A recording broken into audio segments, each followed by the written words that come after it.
All right. And poetry's interactive, so keep snapping and clapping and cheering. We have a beautiful future that we're about to step into. All right.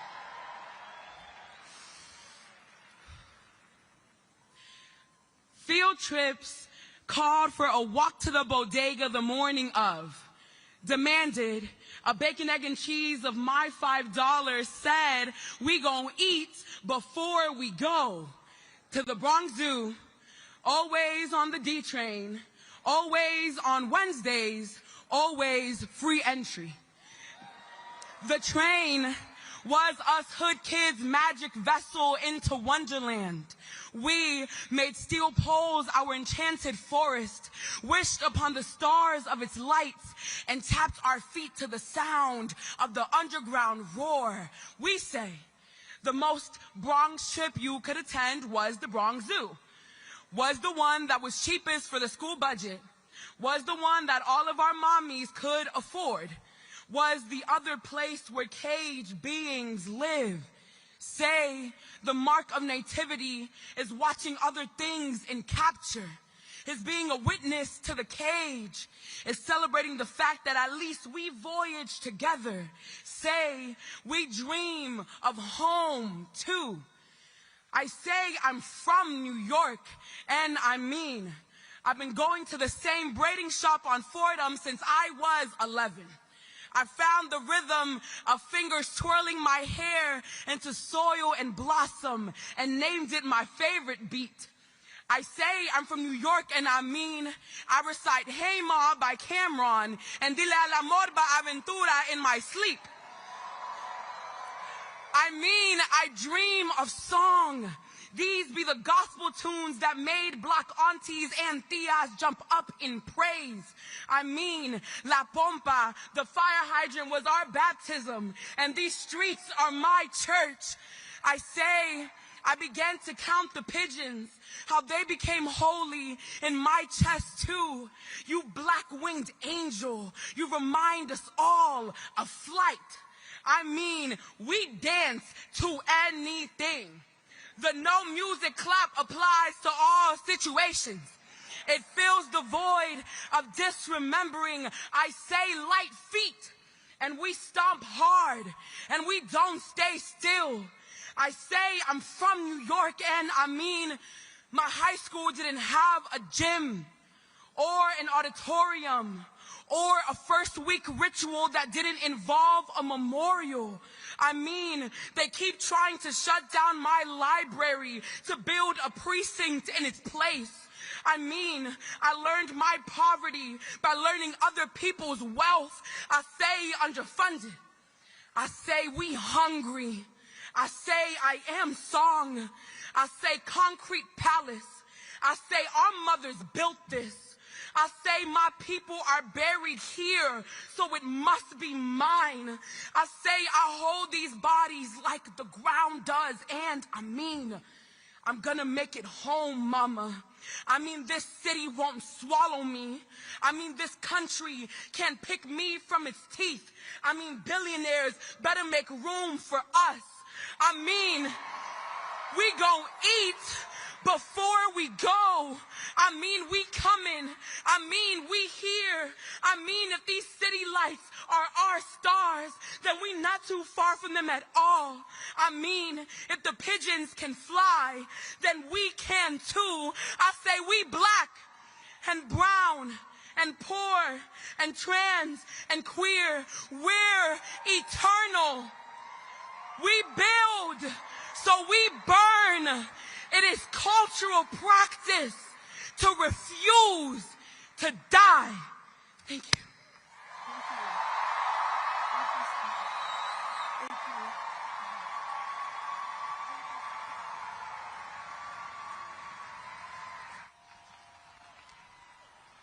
What's up, Forest Hills Stadium? How you guys doing tonight? I can't hear you. What's up, Queens? How you guys doing tonight?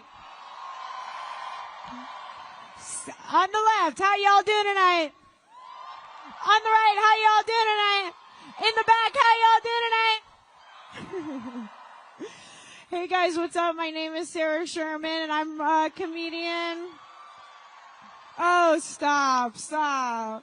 No, stop cheering for me. I'm just a comedian on a show that films in New York City late Saturday night and early into Sunday morning, but stop. Oh, I couldn't possibly. You guys are amazing for being here. It's cold, but the energy is warm. Wouldn't you agree? And I'm here not to just get huge applause from you guys and pose for pictures. Thank you. Get my good side. Thank you. Get my good side. I'm here because I'm a New Yorker who pays rent in this city. And don't make me say it. I think the rent is too damn what? Make a lot of noise. Make some noise if your rent is too high. Make some noise if your apartment is the size of your toilet and 2 chairs stacked on top of each other. Make some noise instead of fixing the problems in your apartment, your landlord just paints over them. Make some noise if you're a millionaire and you want to pay my rent for a year. Okay, we got Boo! Okay, so I'm getting a sugar daddy tonight. But you guys are amazing for being here. We have an amazing show tonight, and I'm so excited to be here to support the only candidate who actually wants to make the cost of living in this city actually affordable. The cost of rent is too high, and so is the cost of everything else, and everybody's so excited to be here. And did I forget anything else important I'm going to say? No, I'm just excited to be supporting Zohran Mamdani for mayor.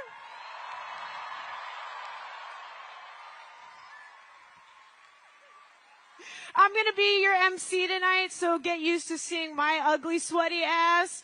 And I'm excited to be supporting a candidate who wants to make the city more affordable, and he's the only candidate who doesn't seem to be sweating all the time. So, are you guys ready for an amazing show? You can't even believe it! Thanks for coming. Stick around. I'll see you guys soon. Love you. Have fun.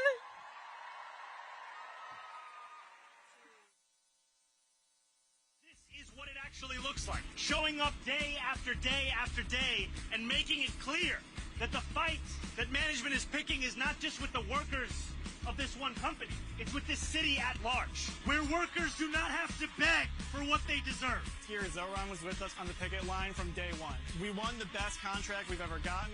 We aren't alone. Zoran saw this struggle and he partnered up with my union, and because of this organized effort, we were able to secure the largest debt relief in New York City's history. Taking on a belief that they can outlast your solidarity with their life.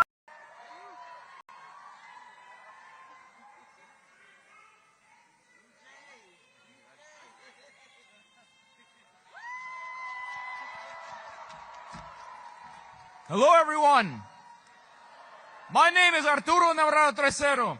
For 45 years, mi abuela was a member of 32BJ, cleaning the floors of Midtown office buildings. And now, thanks to my CUNY education, I teach sociology at Kingsborough Community College. CUNY, Brooklyn's only community college. For 4 years, I have been a member of PSC CUNY, the union representing 30,000 faculty and staff. Through my role as a student mentor to students and a member of union committees, I have seen firsthand that fighting together, our members change the lives of students and workers together. We have spent years fighting Trump's puppet Andrew Cuomo, who starved CUNY of resources and jacked up tuition for working class students. Now, we are facing extreme repression. Members have even been investigated, and some have lost their jobs for speaking up for Palestine. We fought Cuomo then, and we will fight these attacks now, together. So our union is fighting to elect CUNY champion Zoran Mandani to be the next mayor who will fight against Trump and who is fighting to build the people's university that New Yorkers deserve.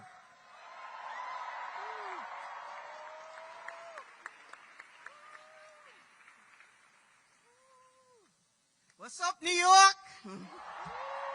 Are we ready to elect Zoran Mandani? If you're ready to elect Zoran Mandani, make some noise!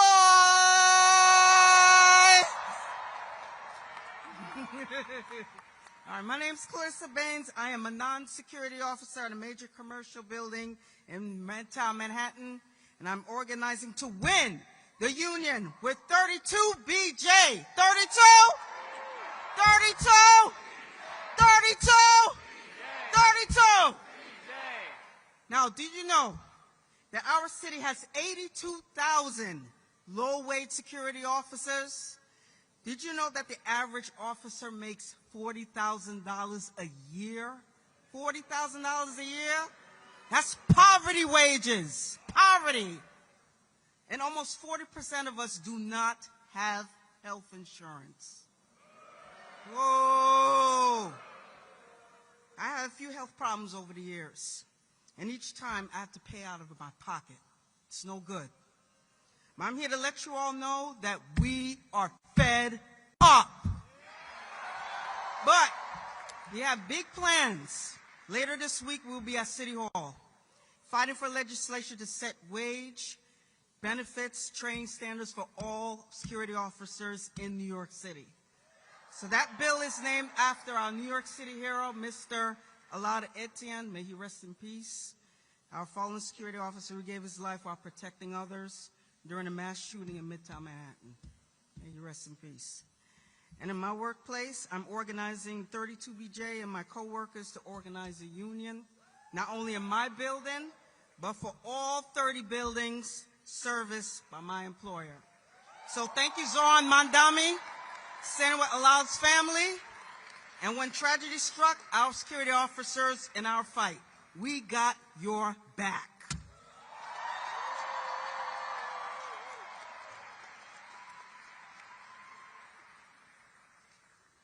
Hello, everybody. My name is Alex Graff. I'm an emergency medicine resident physician at Kings County Hospital, a proud member of CIR-SEIU. Every day in the ER, I see patients that come in with preventable, serious medical illness. Metastatic cancer in a patient who may have been diagnosed early if they had access to primary care. Dehydration due to diabetes in a patient who was rationing his medications and fasting.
Hello, Forest Hill Stadium. My name is Stephanie Pacheco. I am from the South Bronx.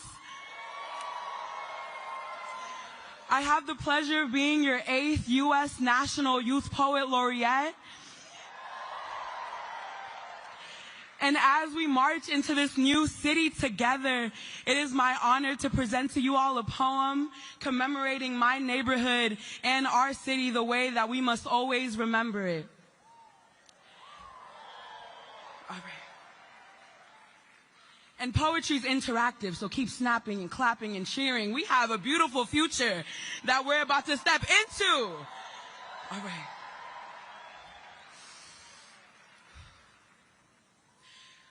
Field trips called for a walk to the bodega the morning of.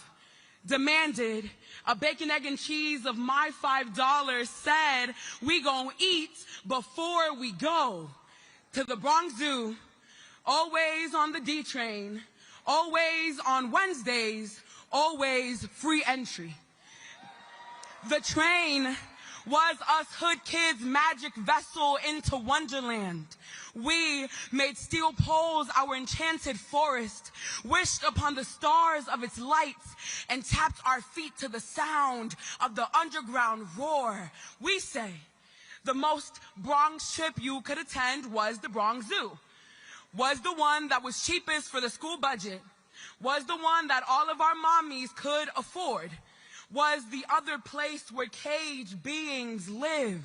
Say the mark of nativity is watching other things in capture, is being a witness to the cage, is celebrating the fact that at least we voyage together. Say we dream of home too. I say I'm from New York, and I mean, I've been going to the same braiding shop on Fordham since I was 11. I found the rhythm of fingers twirling my hair into soil and blossom and named it my favorite beat. I say I'm from New York, and I mean, I recite Hey Ma by Cameron and Dile al Amor by Aventura in my sleep. I mean, I dream of song. These be the gospel tunes that made black aunties and tias jump up in praise. I mean, La Pompa, the fire hydrant, was our baptism, and these streets are my church. I say, I began to count the pigeons, how they became holy in my chest too. You black-winged angel, you remind us all of flight. I mean, we dance to anything. The no music clap applies to all situations. It fills the void of disremembering. I say light feet, and we stomp hard, and we don't stay still. I say I'm from New York, and I mean, my high school didn't have a gym or an auditorium or a first week ritual that didn't involve a memorial. I mean, they keep trying to shut down my library to build a precinct in its place. I mean, I learned my poverty by learning other people's wealth. I say underfunded. I say we hungry. I say I am song. I say concrete palace. I say our mothers built this. I say my people are buried here, so it must be mine. I say I hold these bodies like the ground does, and I mean, I'm gonna make it home, mama. I mean, this city won't swallow me. I mean, this country can't pick me from its teeth. I mean, billionaires better make room for us. I mean, we gon' eat before we go. I mean, we coming. I mean, we here. I mean, if these city lights are our stars, then we not too far from them at all. I mean, if the pigeons can fly, then we can too. I say we black and brown and poor and trans and queer. We're eternal. We build, so we burn. It is cultural practice to refuse to die. Thank you.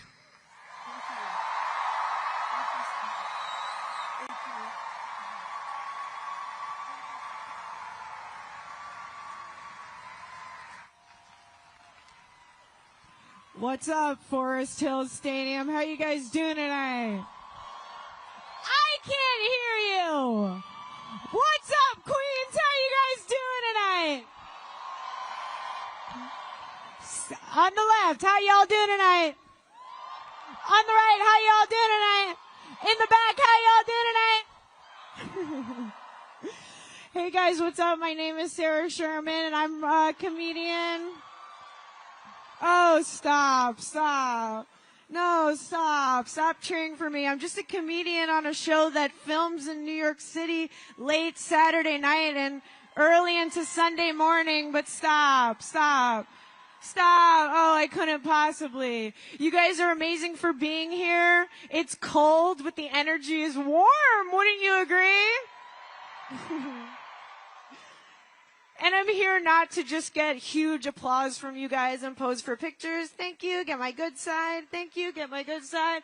I'm here because I'm a New Yorker who pays rent in this city. And don't make me say it. I think the rent is too damn what?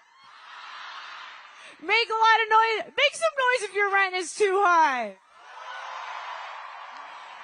Make some noise if your apartment is the size of your toilet and 2 chairs stacked on top of each other.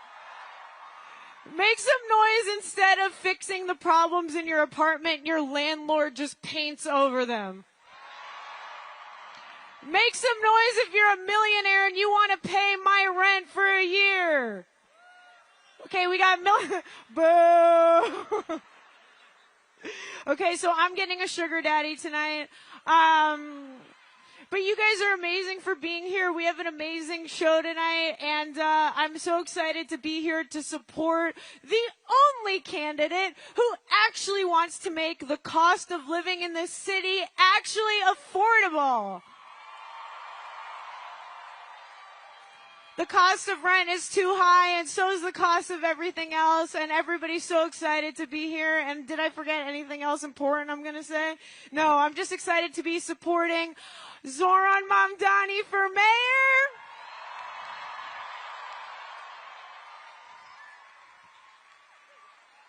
I'm going to be your MC tonight, so get used to seeing my ugly, sweaty ass.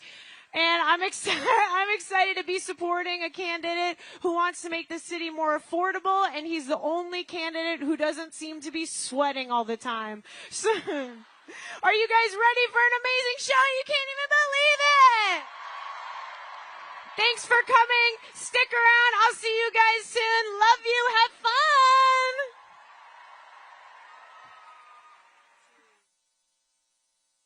This is what it actually looks like. Showing up day after day after day and making it clear that the fight that management is picking is not just with the workers of this one company. It's with this city at large, where workers do not have to beg for what they deserve. Here, Zoran was with us on the picket line from day one. We won the best contract we've ever gotten. We aren't alone. Zoran saw this struggle and he partnered up with my union, and because of this organized effort, we were able to secure the largest debt relief in New York City's history. Banking on a belief that they can outlast your solidarity with their life.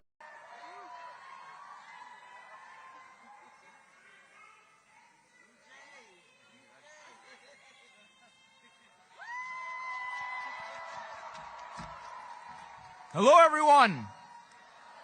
My name is Arturo Navarro Tresero. For 45 years, mi abuela was a member of 32 BJ, cleaning the floors of Midtown office buildings. And now, thanks to my CUNY education, I teach sociology at Kingsborough Community College, CUNY, Brooklyn's only community college. For 4 years, I have been a member of PSC CUNY, the union representing 30,000 faculty and staff.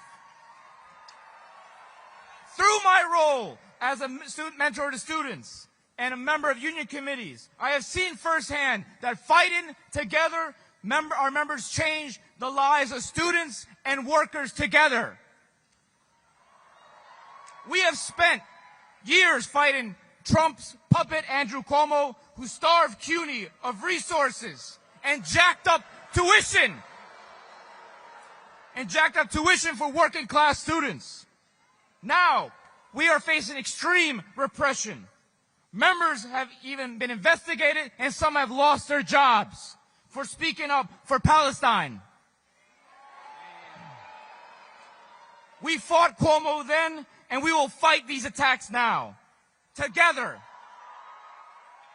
So our union is fighting to elect CUNY champion Zoran Mandani to be the next mayor, who will fight against Trump and who is fighting to build the people's university that New Yorkers deserve.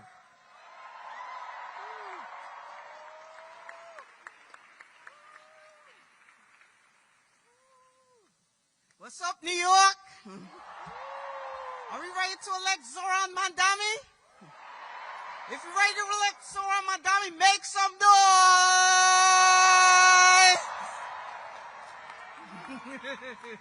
All right, my name's Clarissa Baines. I am a non-security officer at a major commercial building in Midtown Manhattan, and I'm organizing to win the union with 32 BJ. 32?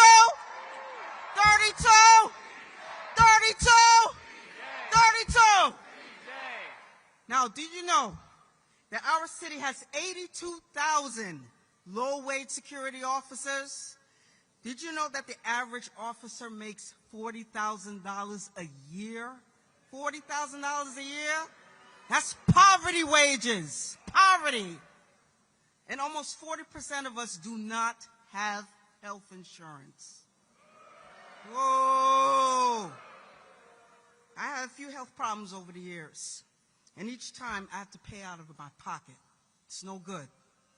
But I'm here to let you all know that we are fed up. But we have big plans. Later this week, we'll be at City Hall, fighting for legislation to set wage, benefits, training standards for all security officers in New York City. So that bill is named after our New York City hero, Mr. Alada Etienne. May he rest in peace. Our fallen security officer who gave his life while protecting others during a mass shooting in Midtown Manhattan. May he rest in peace. And in my workplace, I'm organizing 32BJ and my coworkers to organize a union, not only in my building, but for all 30 buildings serviced by my employer. So thank you, Zoran Mandani, standing with Alad's family. And when tragedy struck, our security officers in our fight, we got your back.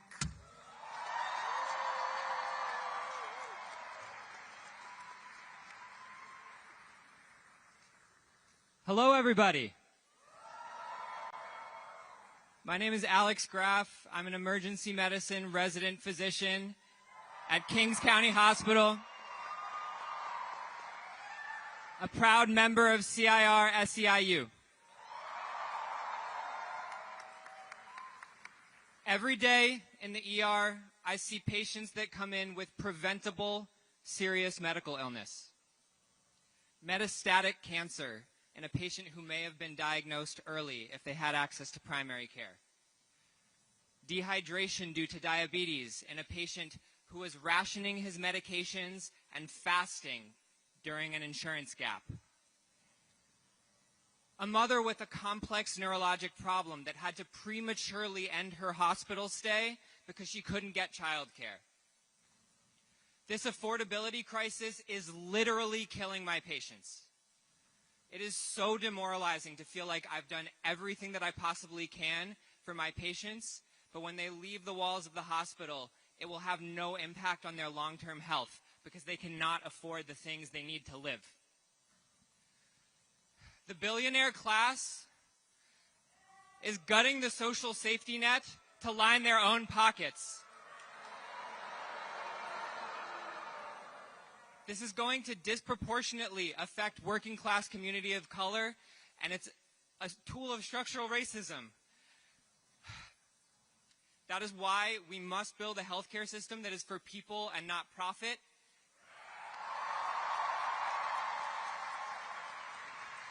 And that is part and parcel to electing Zoran Mamdani as mayor to build a city that we can all afford. Thank you.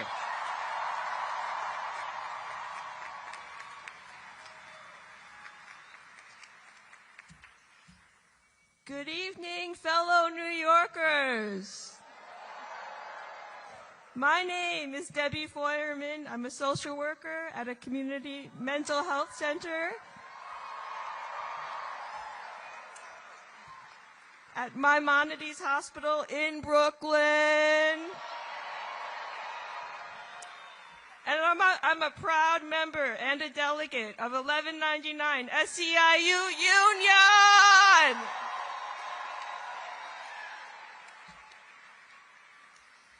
At our last contract negotiations, I helped organize my fellow union members to show up at the table, and we won significant raises, as well as extra pay for social workers who speak a second language. So thank you to my fellow union siblings and my organizers. Are there any union members and social workers in the house? At Maimonides, I provide therapy for individuals with mental illness. Zoran's proposal for a Department of Community Safety can help address the increasing mental health crisis across this city.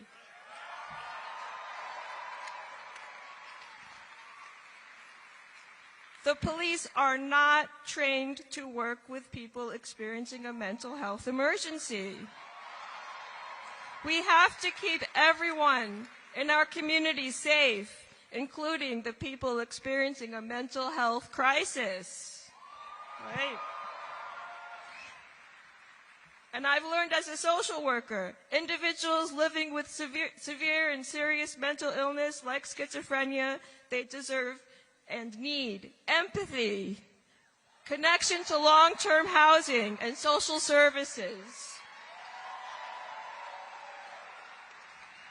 So most of the people that we serve at Maimonides depend on Medicaid for care.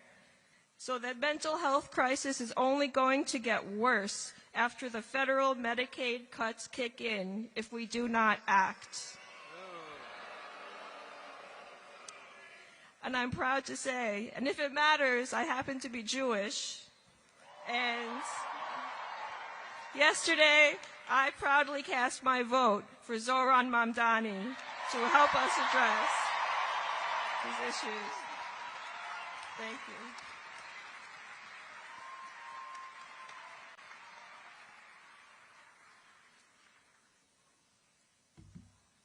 Hello, everybody. Thank you. My name is Jazib Udine. I'm a member of the United Auto Workers, or the UAW.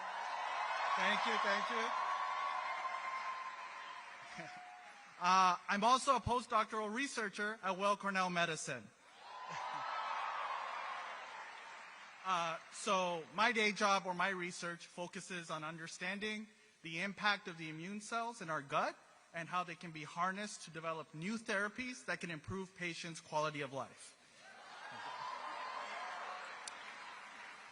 However, for the past 2 years, my fellow coworkers, my fellow postdocs and I, alongside the UAW, have also been working to get protections, to fight for protections for the international members of our community, and also to demand solutions for the affordability crisis that's plaguing, and a fellow New Yorker who will stand up with us against this federal administration to protect our city.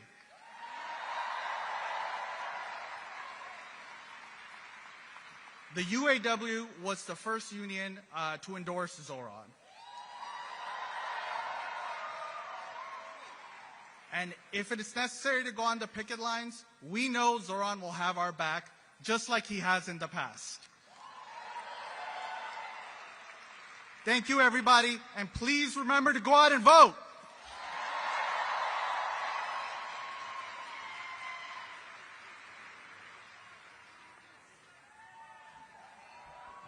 Hi, everyone. First, I want to give some love to people who canvassed today. Let me hear you if you canvassed today. And shout out to my group in Chinatown at noon today. Now, I want to hear you if you are a city worker. City workers. Hey, in the house. And now, lastly, make some noise if you are an artist or an art worker. Hey! My people. My name is June Lei. For 6 years, I've been a member of District Council 37, the union that represents 150,000 workers who run the city where I was born and raised by 2 working artists. I am the secretary of Local 1502, at the Brooklyn Museum, where I produce public programs like the beloved free flagship series First Saturdays.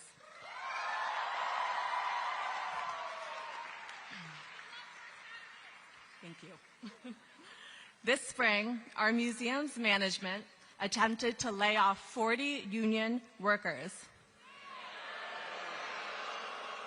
A reckless reduction in force that would have cut jobs, exhibitions, and programs, all while preserving six-figure salaries for executives. The union strongly opposed. Alongside our sister unit, UAW 2110, we organized rallies and testified to City Council, who pledged us $2.5 million. With this funding, we saved our jobs.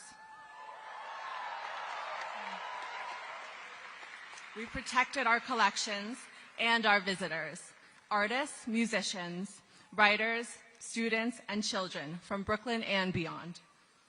What I learned, no one but us will save us. Executives will cut hours for educators and safety protocols for art handlers just to hold on to their own power. No more of this. No more. With a new mayor as our ally, we together protect each other. We organize. We unionize. We are the art workers that make New York City a place where everyone can afford to dream and afford to create. It is our future to win. Thank you.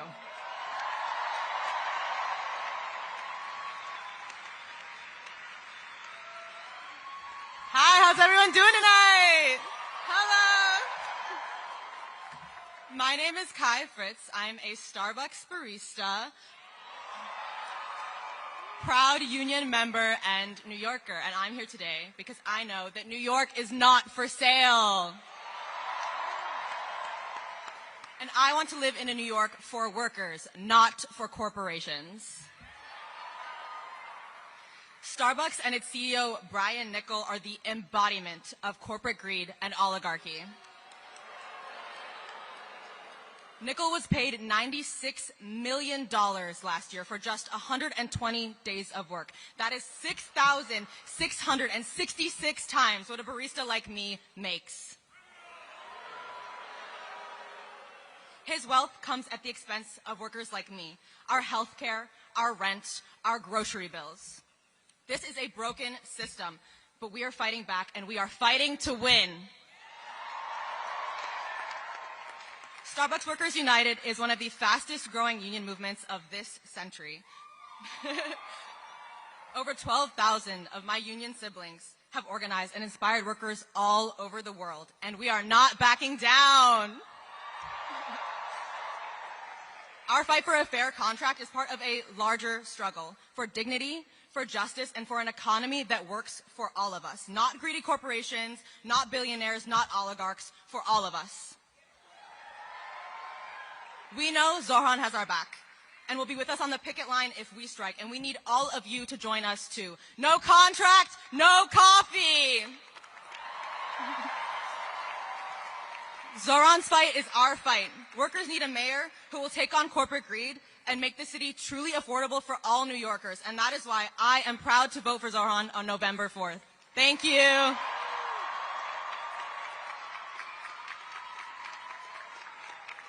Who are we? Who are we? Who are we?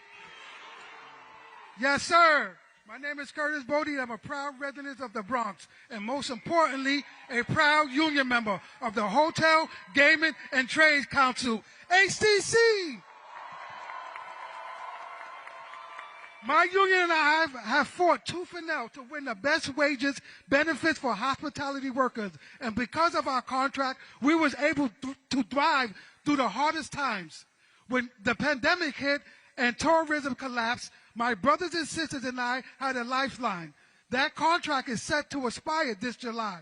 And everything we work to do from now until this summer is to make sure we are ready to demand the wages, benefits, and protection we deserve.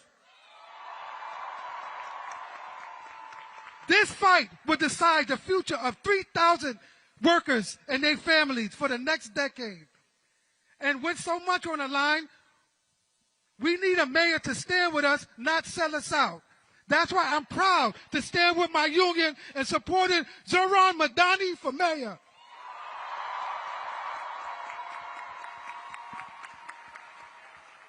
Whether it's holding hotels accountable to keep workers safe and pushing back where Airbnb is spending millions of dollars to take our homes and our jobs. Our union will make sure we never go into battle against a bully alone. And Zoran knows what it's like to take on bullies. Donald Trump. We've seen him go up against the big guys with all the money, all the power, and all the insiders and win. That's the type of ally we need in City Hall, to stand side by side with us when we're on the picket lines and behind closed doors. I know New Yorkers can count on Zoran. Now let us show him we can count on him and vote next Tuesday for Zoran Mandani for mayor.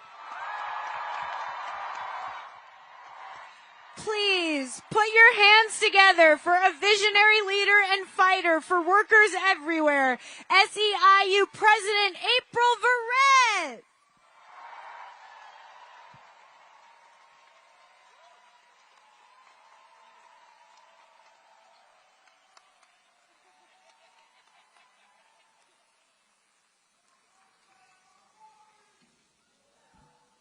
No contract. No contract. And I got to do this for the home team. SE. SE. SE. 32. 11. Y'all got it. What up, fam? What up, New York City? Wow. What type of energy is that? I think that's get out the vote energy. As you all heard, I am indeed April Verrett, the extremely proud president of the 2 million member Service Employees International Union. And I've been trying to get here, and finally y'all called. I was like, I'm coming. I had to be here tonight because when working people anywhere show up for a fight, SEIU gon' damn show up for the fight, am I right? And make absolutely no mistake about it, working families across New York City are in the fight for your lives. Pick any issue and it's abundantly clear. Housing, health care, child care, fair wages. Working families are being crushed. I don't have to tell you. When working people are backed into a corner, he does not look away. He doesn't look away, he looks for a way through. He's the kind of leader who listens when others dismiss us. He's the kind of leader who shows up even most of the time when others are uncomfortable. He's the one who's going to stand with the people until victory is won. And he knows that the cost of living is crushing working people in this city. But here's what makes him different. He doesn't throw his hands up and say, oh, that's just the way it is. He believes something radical. He believes that government can actually work for us. Not just for greedy billionaires, not just for developers, not just for hedge fund managers. He believes it is the people who make this city run, and it is the people who should share in the prosperity of this city. And another reason that I crush on our boy Z, somebody say, oh, you could just call him Z. Another reason that I crush on Z is because he carries a superpower. He carries radical imagination. Radical imagination. That is the courage to believe that better is possible, and not just believe it, but have the discipline to organize until you make it real. And here's why I get to crush on all y'all too. because he's not the only one with that power. You got it too. It is our inheritance, radical imagination is. It is the force that carry people through every single crisis, every struggle, every fight for freedom. Radical imagination is what led enslaved Africans to dream of liberation when they never knew freedom. Radical imagination is what moved women to demand the right to vote in a world that told them to stay silent. Radical imagination is what drives workers to strike, to organize, to say no coffee, no contract, to organize security officers. Radical imagination is our power, it's our legacy, it's our inheritance, and it's ours to make our dreams come true. It's that same power, that same unstoppable force that is alive in this auditorium tonight. Can you feel it? Can you feel your power? Family, our charge in this moment is to remember that power has always has rested with the people. And when we organize, we make history. And history does not happen by osmosis, family. It takes work. It takes discipline. And it certainly takes love. It takes love. It takes love for each other. It takes love for your city. That is why, y'all, you got 9 days. 9 days to knock every door, 9 days to make every call, 9 days to bring every last voter into this movement. So when you leave this rally, get your phones out, text your friends, call your coworkers, get on that family thread, hell, call that ex. Yep, I mean it, call that ex, because this moment is too important for you not to. And I'll close with this. Zoran Mandani will be the kind of mayor that wakes up every morning and works his heart out for you. He will work his heart out for better jobs, for fair pay, for better educational opportunities, for affordable housing, for better health care, for quality and affordability, and the protection of our rights and of our democracy. That's leadership, New York. That's the future we can build together. Let's finish strong. Let's go get it.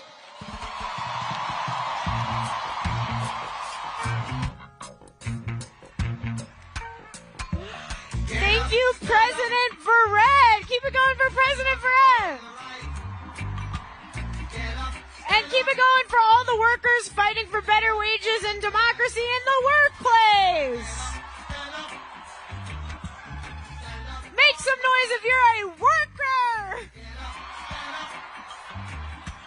I am also a worker, so please cast me. I will do full frontal. No, please get your minds out of the gutter. I'm also in a union. I am in the Screen Actors Guild union.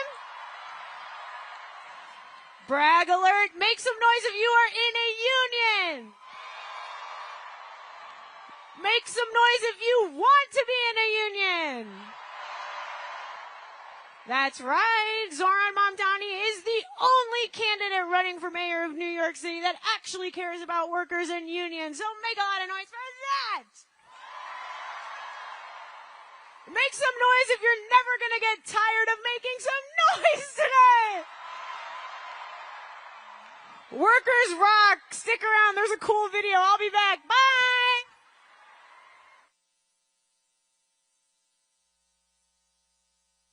Let's see, where is it?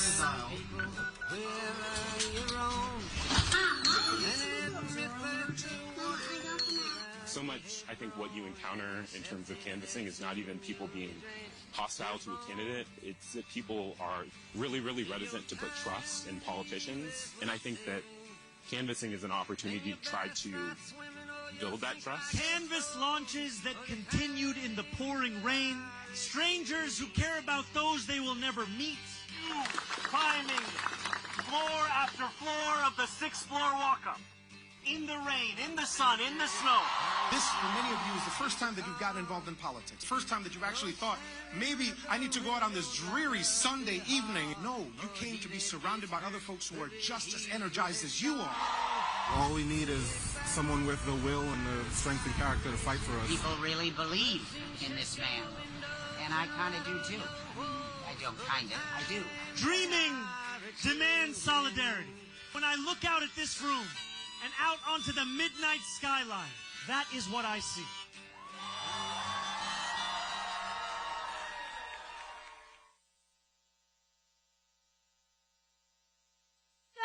Our socialists in office from the Democratic Socialists of America. Senator Julia Salazar, Assembly members Claire Valdez, Marcella Matenis, Sarah Hannah Strethsha, and Emily Gallagher, and City Council members Alexa Aviles and Tiffany Caban.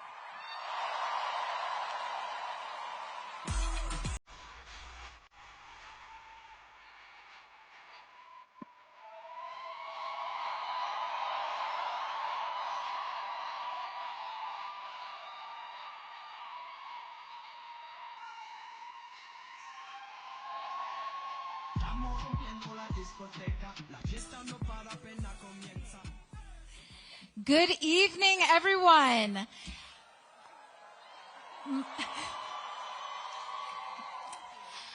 I am New York State Senator Julia Salazar. In 2018, I became the first Democratic Socialist elected to our state legislature in nearly a century.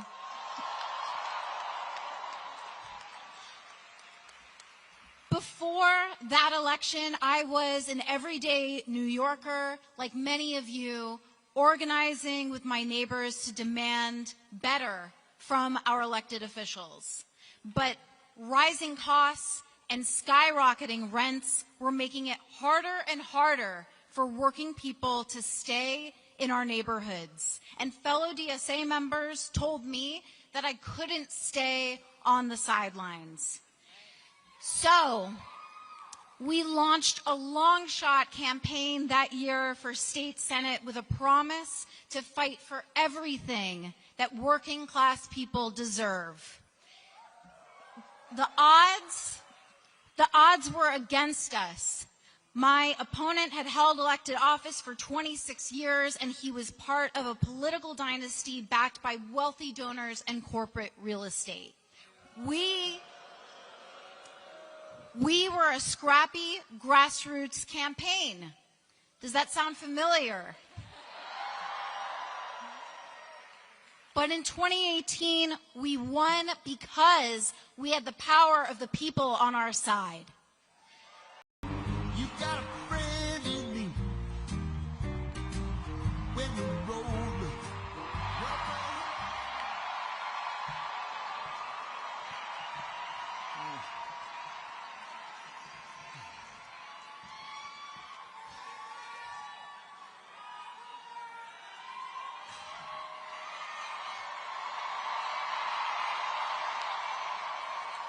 Good evening, New York City! I'm Brad Lander, the New York City Controller, also known as your second choice in the primary. That primary gave me a front row seat to see this powerful coalition that Zoran is building and then to become part of it. Watching Zoran up close, I got to see how hungry New Yorkers are for a city they can afford, where everyone is welcome, and with a leader who inspires us. So, when the opportunity to cross-endorse arrived, I knew just what to do. For starters, we had to send that corrupt, abusive bully Andrew Cuomo back to the suburbs. I said it on election night, and I can't wait to say it again next Tuesday. Good fucking riddance!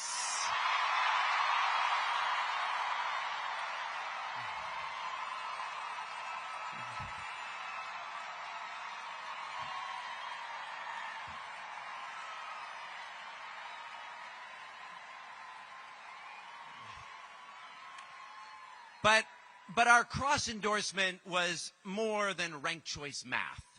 It also showed the possibility of solidarity. Politics does not have to be the sour, selfish ego trip of Cuomo or Adams or Trump.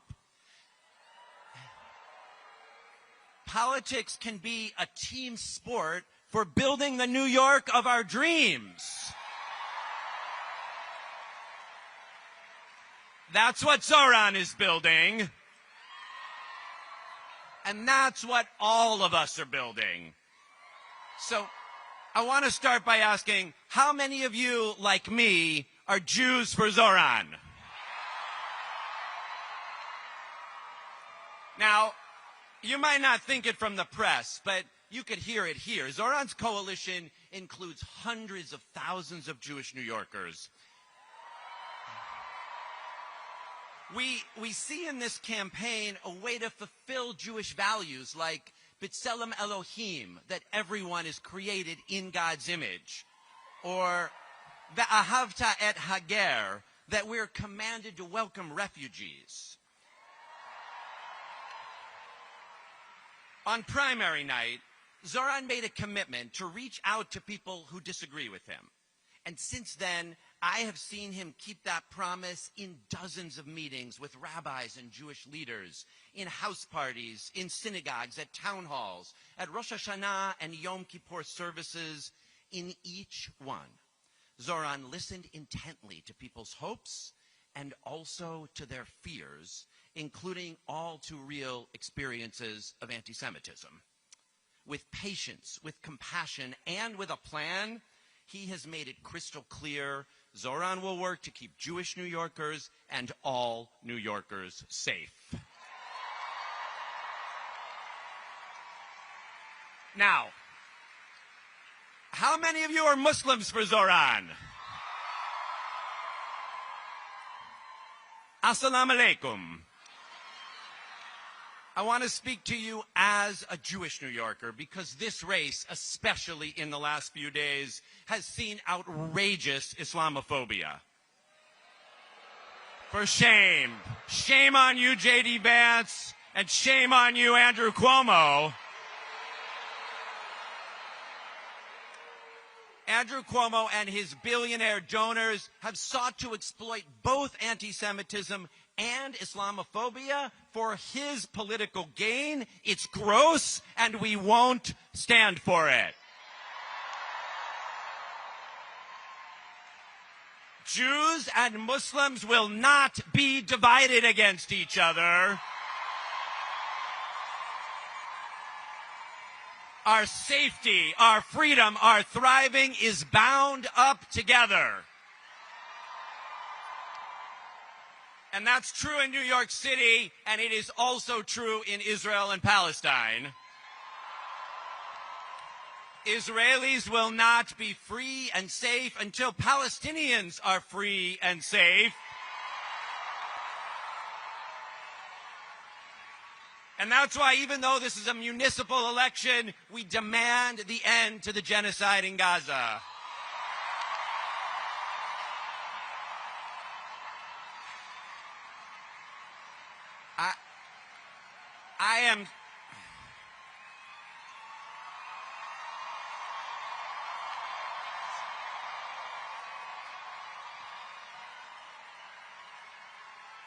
I am so thrilled that the hostages are home.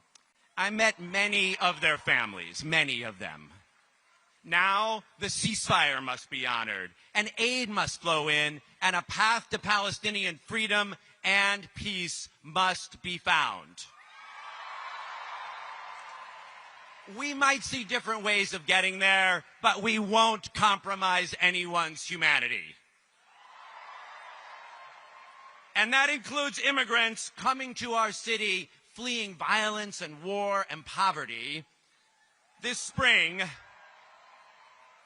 in June, when I was arrested at 26 Federal Plaza trying to accompany Edgardo, Zoran was the first mayoral candidate to show up and demand my release. I've been back every week since. This past Thursday, I was there for the detention of a 16-year-old high school student named Joel. For shame. Shame. And I went back to get arrested in civil disobedience again last month, along with a lot of you. We will fight Donald Trump by showing up for our neighbors at 26 Federal Plaza or anywhere else he tries to come for them. We will fight Donald Trump by standing with our Attorney General, Tish James. We will fight Donald Trump by saying good riddance to his puppet, Andrew Cuomo. And we will fight Donald Trump when we show up in historic numbers with our neighbors, with our friends, with our families to reject his politics of corruption and billionaire rule and elect Zohran Mamdani, the next mayor of New York City.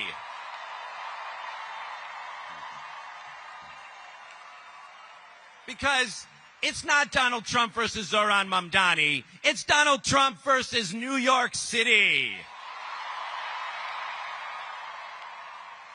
With Zoran as our mayor, we'll show the world that we know what it means to wake up every day with that copper-plated statue in the harbor, reminding us what it means to be New Yorkers. And that work won't stop at the boundaries of the 5 boroughs. We'll take that fight to Albany to win the resources working people deserve. And we'll take that fight to the halls of Congress, where it's more important than ever that we have leaders who understand this moment and who will be partners to Zoran. Finally, the New York of our dreams won't build itself. We will build it together. So, let me see again. Where are the Jews for Zoran? The Muslims, Christians, Hindus, Sikhs, people who aren't religious, blacks, Latinos, Asians for Zoran, LGBTQ. Look around you. This is the New York of our dreams. And now, it's on us to make it real. The coalition that won the primary by turning out new voters in historic numbers, you knocked 500,000 doors in those last 11 days. We need to do that now again. To remind those voters, and where are the Jews for Zoran? The Muslims, Christians, Hindus, Sikhs, people who aren't religious, blacks, Latinos, Asians for Zoran, LGBTQ. Look around you. This is the New York of our dreams. And now, it's on us to make it real. The coalition that won the primary by turning out new voters in historic numbers, you knocked 500,000 doors in those last 11 days. We need to do that now again.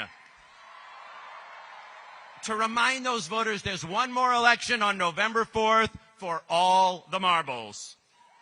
So, QR code, sign up to Canvas right now, please. I'm doing it. Please join me as well. Our sages say, Kol ha'olam kulo gesher tsar me'od. All the world is a very narrow bridge, and the most important thing is not to be afraid. So let's canvass, let's vote, let's cross that bridge together. Let's elect Mayor Zoran Mamdani. Let's build the New York of our dreams. Thank you very much.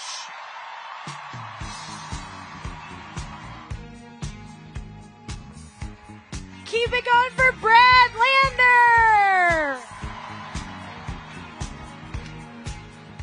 Okay, guys, Here's the thing. Brad Lander is really serious about canvassing. Are you? So is this the QR code? This is the QR code. Everybody take out your phone right now. Don't make me be bossy. I see one phone. Why do I see one phone? I know you all take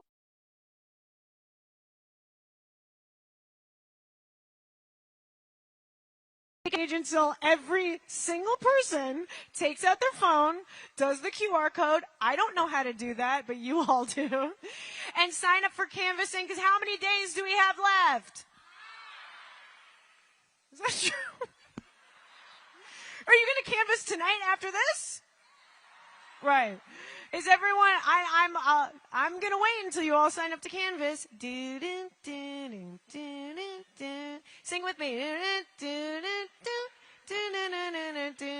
Stand clear of the closing doors, please.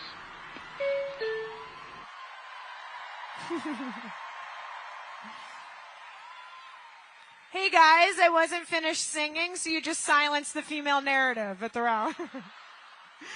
Just kidding. You guys all signed to canvas. Thank you for doing that. Keep it going for yourselves. I've got an amazing joke for you. A reverend, a rabbi, and an imam walk into the bar, and the bartender says, "What are you having?" And they say, "No Cuomo!" You guys like that. Okay. Can I get the energy back up? You guys, please give a warm, not cold, not chilly, a very warm New York welcome to Reverend Charles Galbreth, Rabbi Sharon Kleinbaum, and Imam Khalid Latif.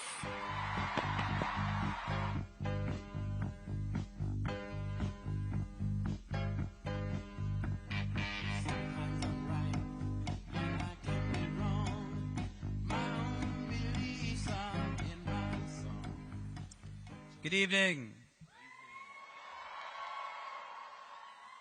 My name is Khalid Latif. I'm the director of the Islamic Center of New York City and a proud member of the Muslim Democratic Club of New York.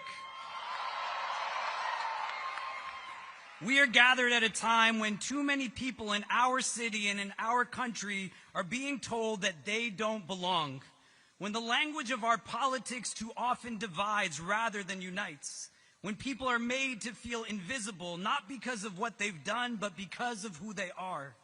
Like many of you, I am here tonight not just because my brother Zohran Mamdani is running, but because of what he is running for.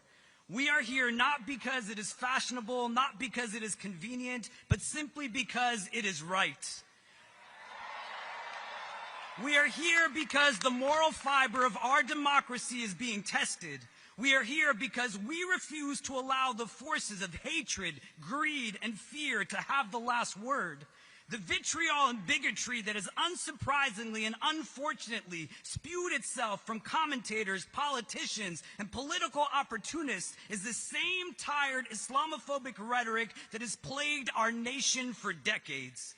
They invoked 9/11, recycled anti-Muslim tropes, and warned that a Muslim in a position of power poses a threat to our security and our democracy. This isn't new, but it is still very dangerous. You have to understand that Islamophobia is not just hate, it's a strategy. What we are witnessing is a deliberate attempt to marginalize and dehumanize. It is used to cast Muslims as perpetual outsiders, incapable of leadership, unworthy of trust. When Zohran succeeds and the reaction from Andrew Cuomo is to question his loyalty to America, that reveals a deeper ailment, one where identity itself becomes suspect. To be Muslim in America is to know that your belonging is always being questioned. But we are still here, and we are not going anywhere.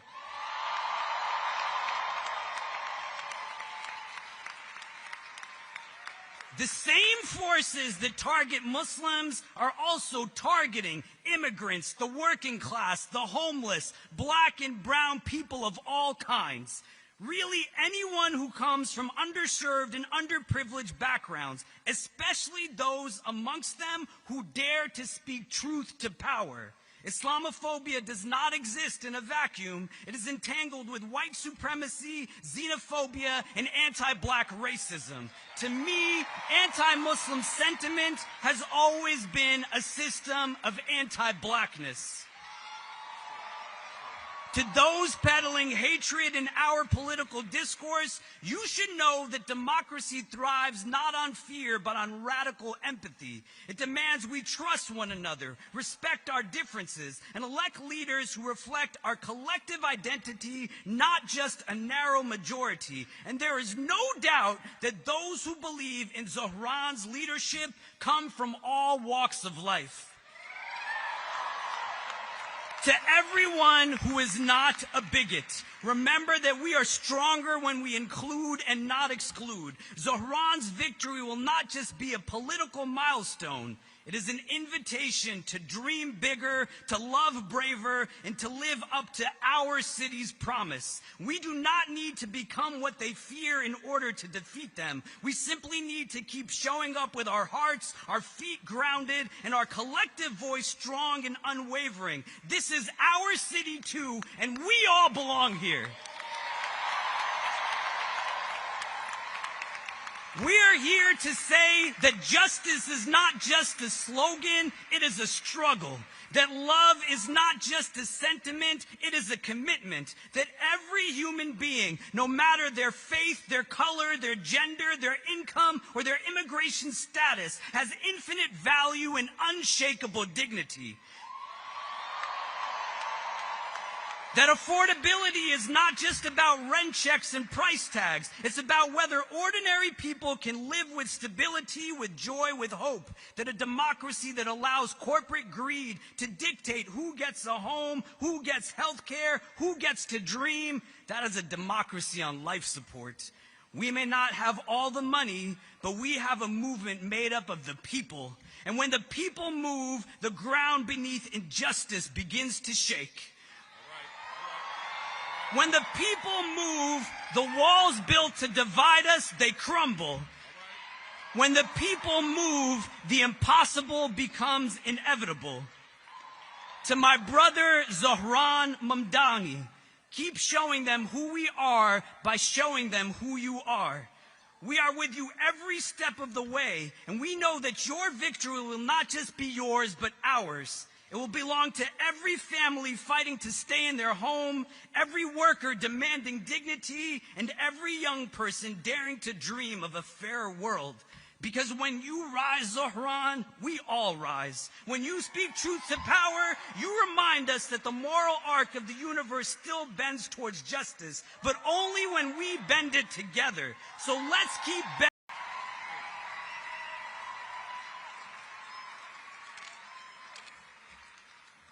This is the vision of New York City that we love. A Muslim, a Jew, and a Christian stand here supporting this campaign to take our city back.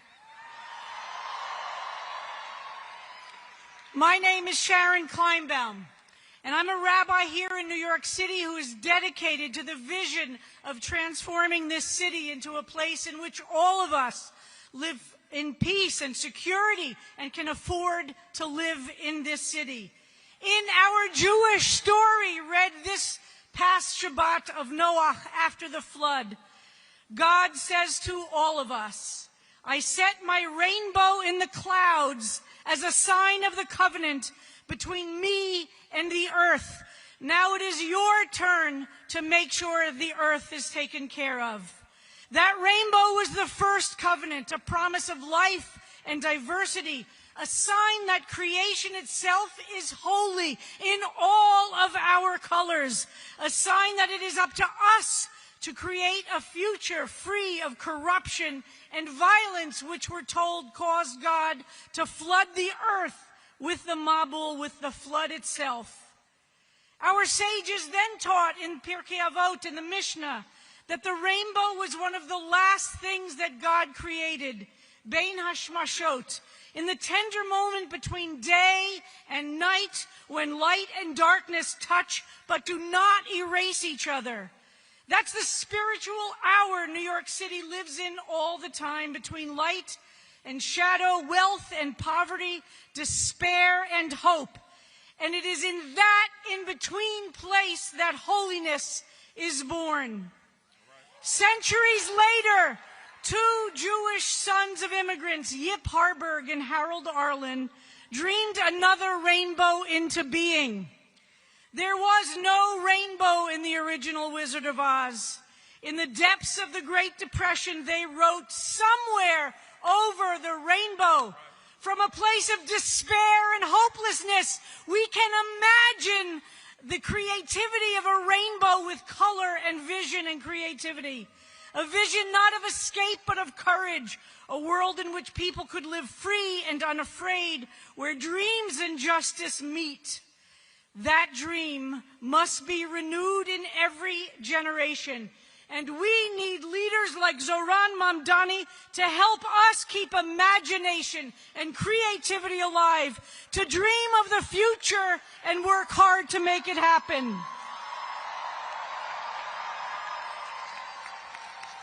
Here in this city of mosques and churches, temples and synagogues, street corner altars, we are each of us called to make that rainbow real.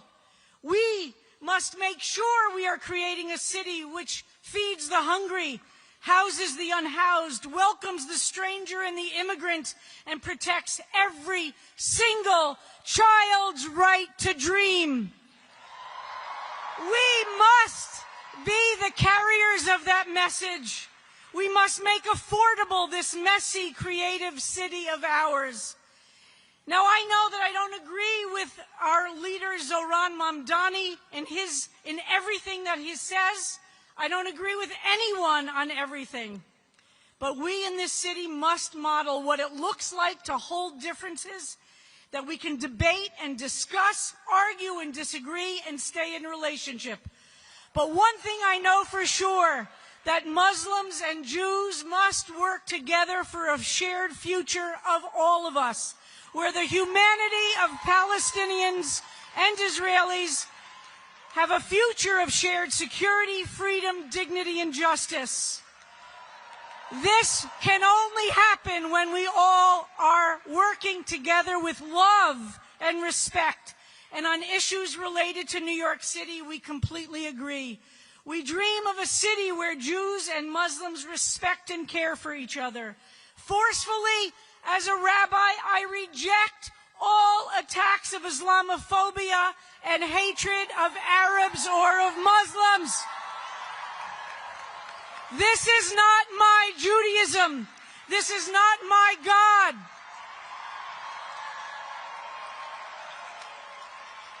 Together, we must reject all these attacks of Islamophobia and anti-Semitism. We need each other.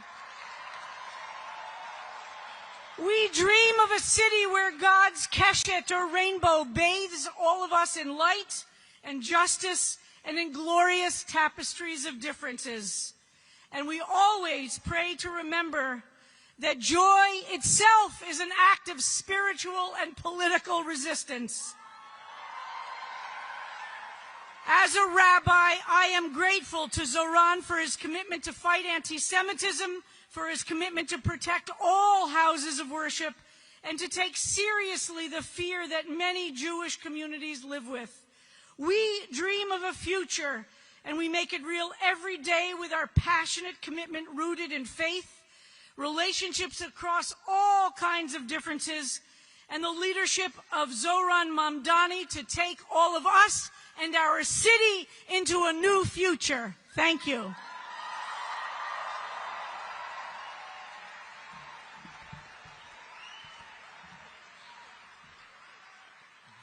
Good evening, New York. My name is Charles Galbreth, and I serve as a pastor in Brooklyn, New York. Is Brooklyn in the house? Without a doubt. I serve a congregation that for over 103 years has welcomed immigrants into its doors and into its community.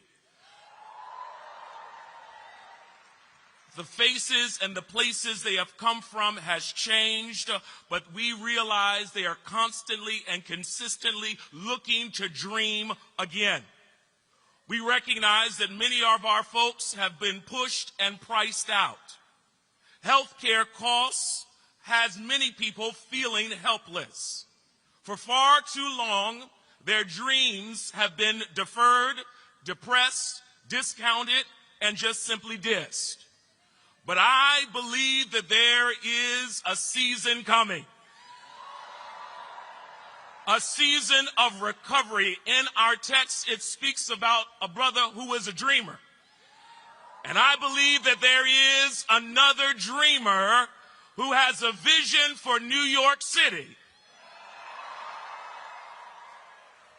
who can dream and actualize our way out of food insecurity, out of housing that's unaffordable, out of constantly being underneath a crisis and intimidation to our immigrants. I believe that there is a possibility that rests within our city, and it rests within our brother Zohran Mamdani.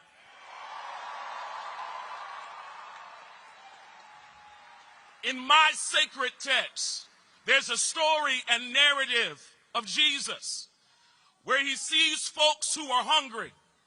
He takes what is there, a few loaves of bread and some fish, and begins to break it and distribute it to people.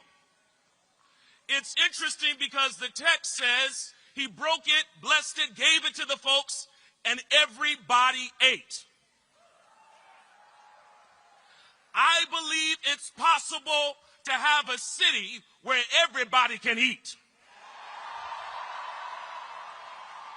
Whether you've been here for 2 years or 22 years, everybody can eat. Whether you ride the 5, the 2, the 1, or the A, everybody can eat. Whether you live in beautiful Brooklyn, the bustling Bronx, money-making Manhattan, Staten Island, or Queens, everybody can. Whether you come from here or from Haiti or from somewhere else, everybody can eat. Let's get together as one so that this entire city can be a place where everybody can.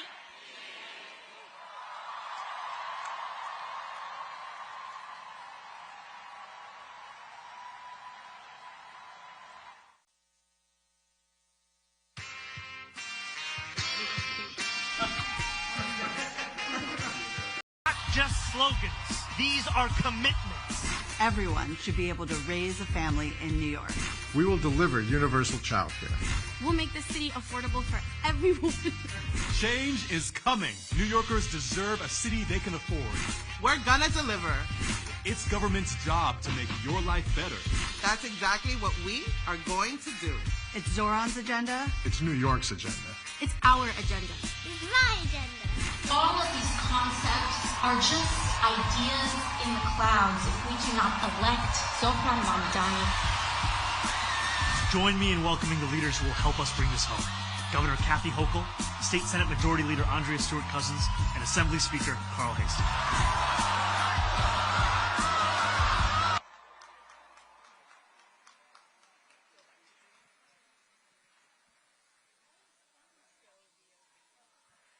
Please give a warm welcome to our greatest allies in Albany, partners in delivering our affordability agenda, Speaker of the New York State Assembly, Carl Hastie, Leader of the New York State Senate, Andrea Stewart-Cousins, and Governor Kathy Hochul.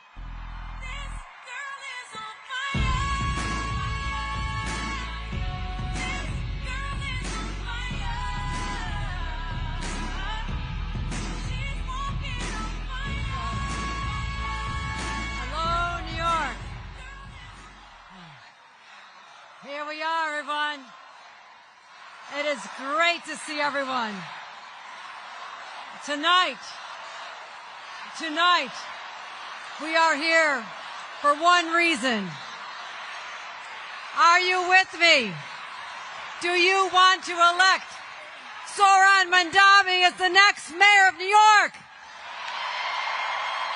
Well, then I'm in the right place. Because in so doing, electing him as our 111th mayor, we will change the course of history. And it needs to be changed. Because right now, and I don't mean to take you all down to a dark place because this has been a really uplifting experience. But right now, our city and our state and our country are under attack by Donald Trump and the Republicans in Washington. I mean, they're literally not just taking a wrecking ball to the White House, they're taking a wrecking ball to our very values, our people, and our progress. Get this. Donald Trump literally said, the shutdown is about killing democratic priorities. Now, what are those priorities? No, this gets bad. This gets bad. Killing food assistance for babies. Yeah, it really sucks. Killing money for seniors to pay their utility bills. Killing health care for New Yorkers already struggling to take care of their own lives. I mean, it even meant killing Planned Parenthood until we came in with money to keep it alive. Because they don't give a damn about women and their health care and their rights to an abortion. They're also killing major infrastructure projects, putting tens of thousands of hard-working union members out of work. Oh, friends, it gets worse. What about the ICE agents flooding our streets as we speak?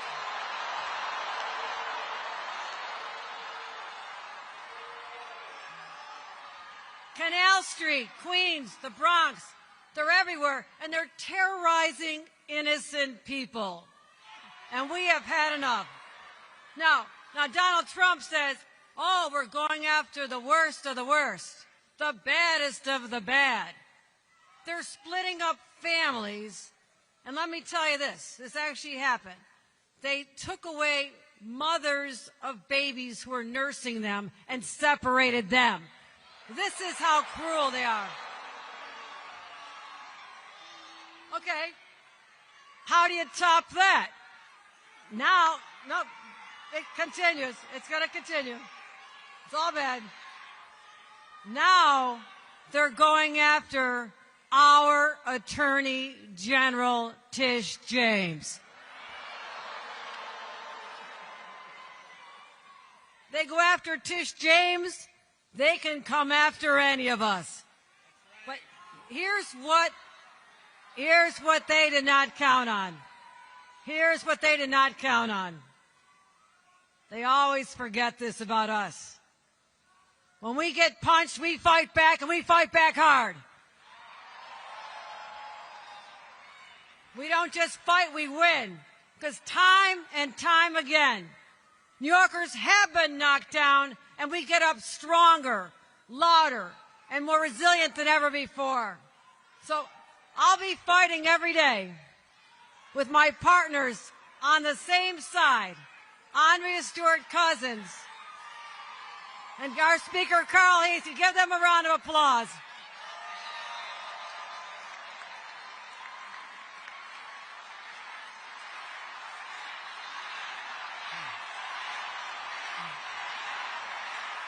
But you know what? But we need something. Here's what we need. Oh, you're fired up. You're fired up. But the three of us can't do it alone.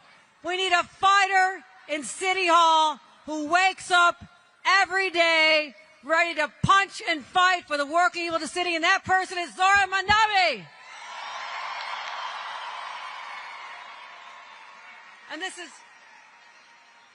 because Trump's America runs on fear and cruelty and division. But New York, we run on hope and compassion and optimism that never leaves us.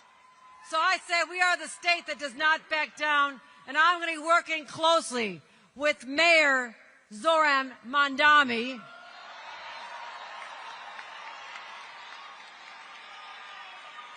But you know what? But you know what I admire about him so much? Now think about this. Zoran Mandani.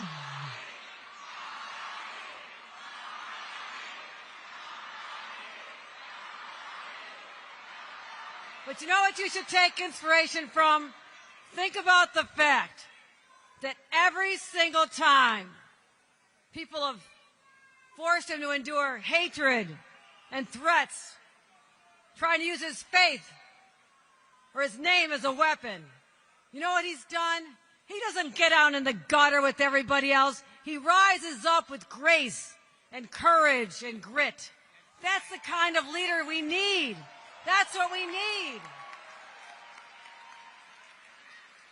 Because that Islamophobia and bigotry and hate-filled speech, that kind of bullshit doesn't belong in New York.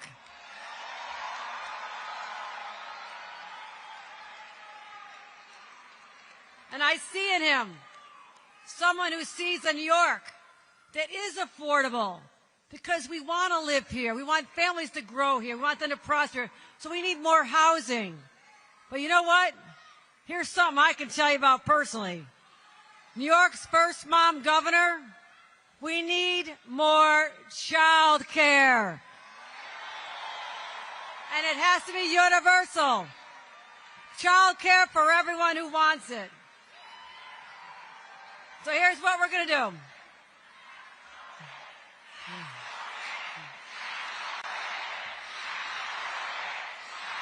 Well, this crowd is fired up.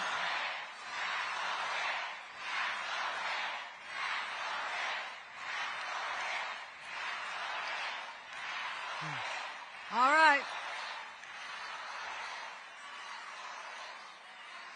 I can hear you.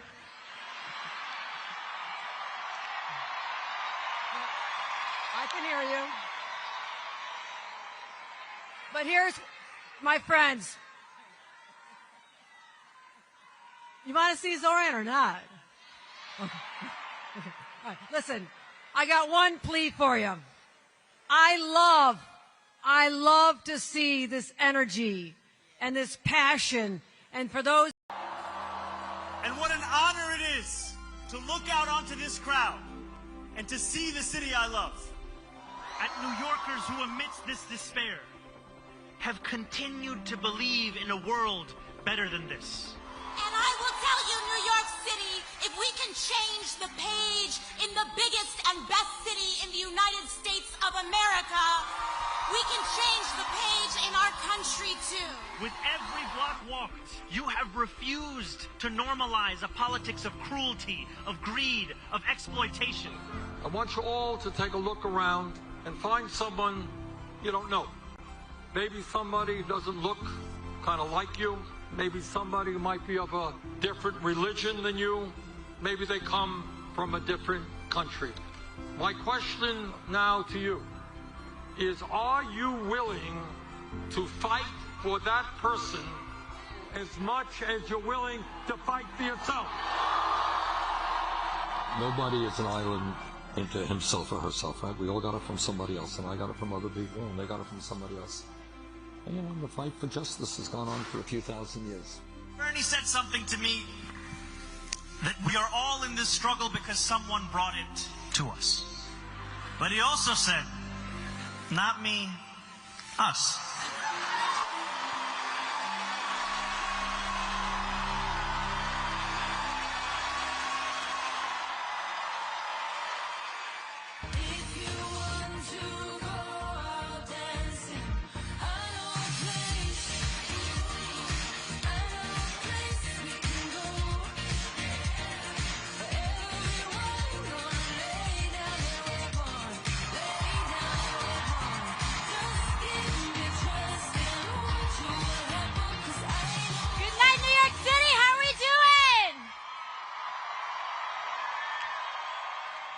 I can't hear you, New York City. We can do better than that.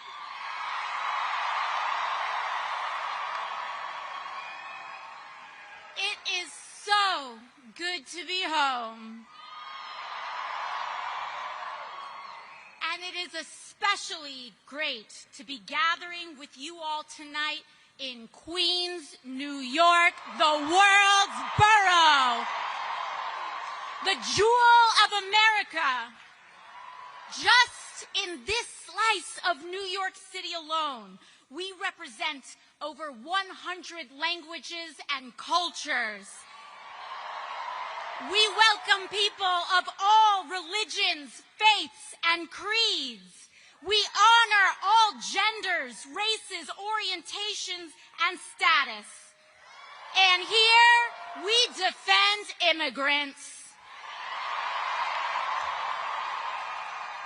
We are a working people's borough in a working people's city. And all of that makes us a fascist's worst nightmare.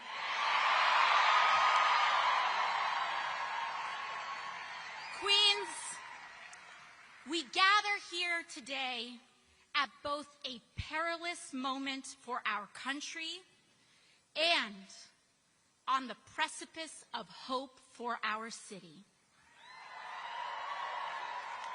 Because in 9 short days, we will work our hearts out to elect Zohran Mamdani as the next mayor of the great city of New York.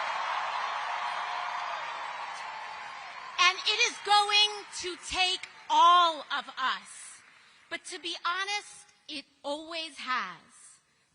That we are all here in this moment, during this time, is not a coincidence.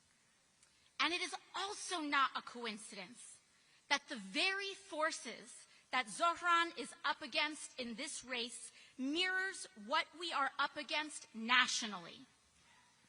Both an authoritarian, criminal presidency fueled by corruption and bigotry, and an ascendant right-wing extremist movement.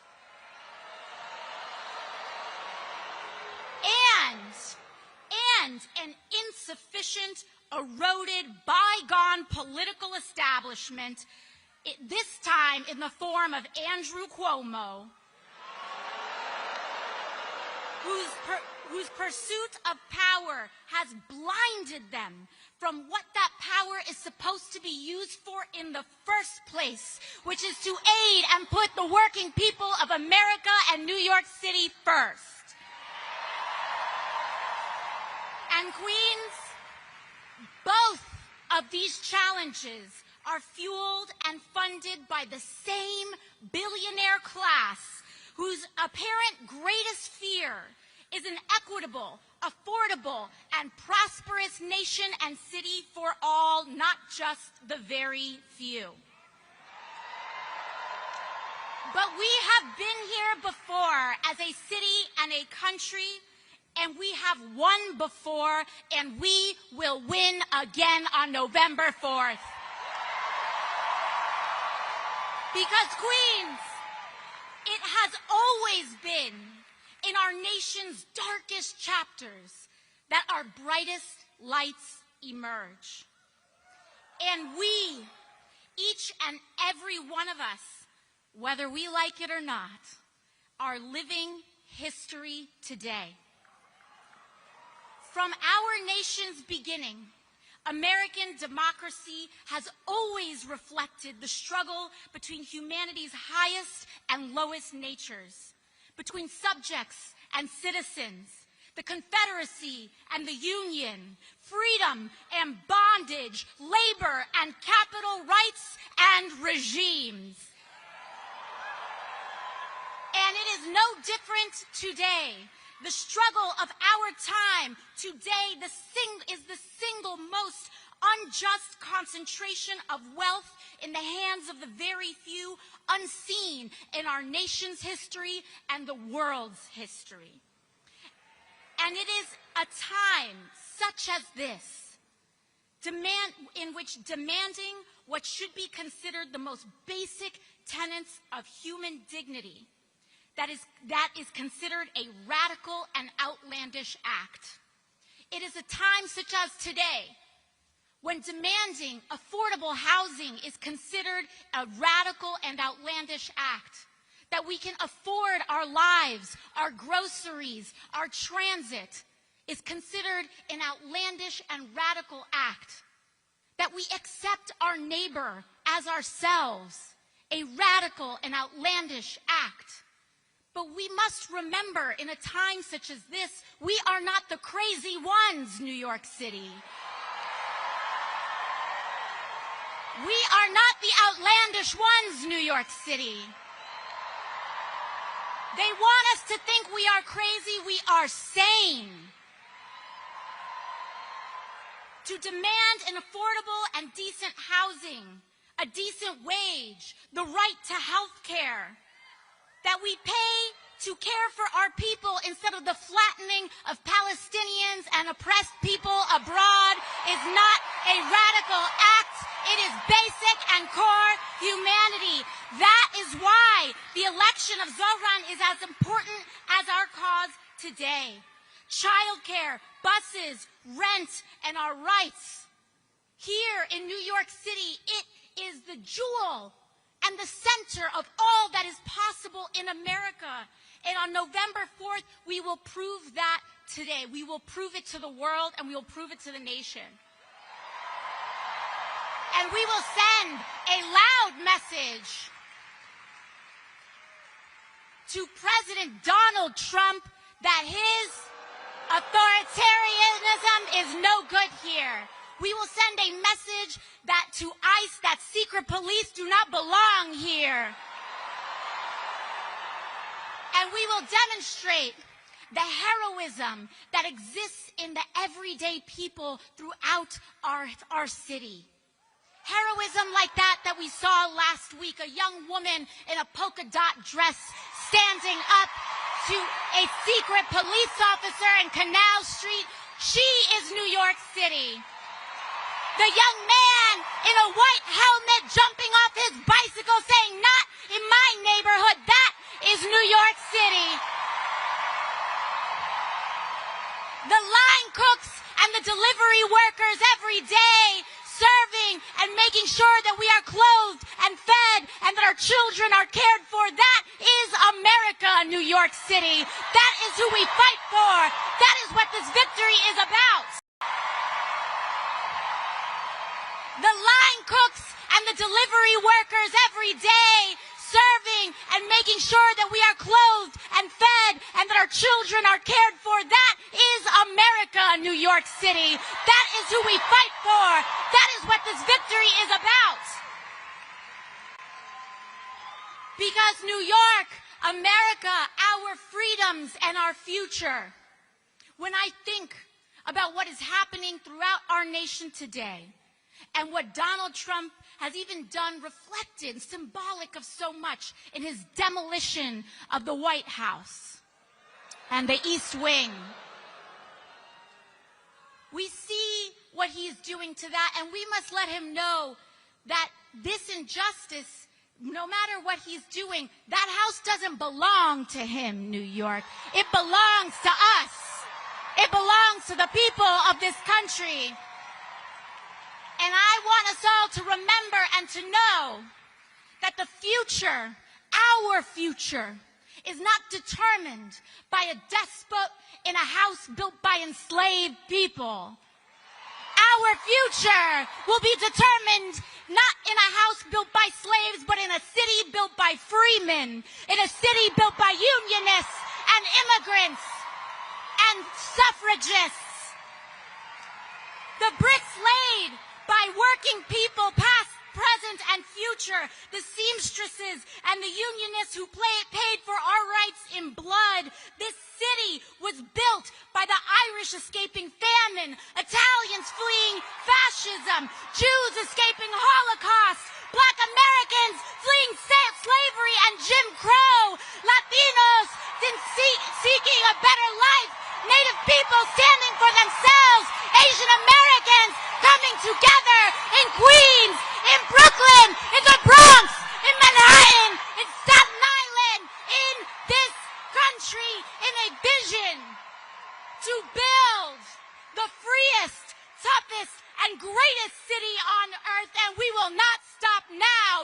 York. It is no surprise.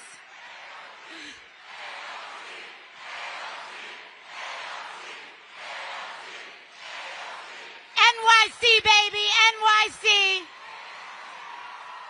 It is no surprise to me, New York, that it is New York and that it is our great city, that we, our city, have chosen to adorn ourselves with the nation's greatest monument to freedom, the Statue of Liberty. And she reminds us every day that the central commitment of America is an unconditional freedom, precisely of the kind that cannot be bought, that is available to the huddled masses yearning to be free. This is America, New York City. Don't let them tell you any different. Don't let them tell you that we are the exception.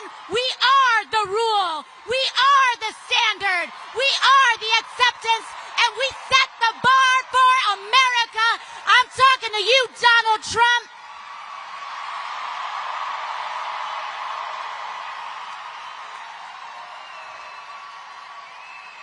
There has been a day before his presidency, and there will be a day after. And it belongs to us.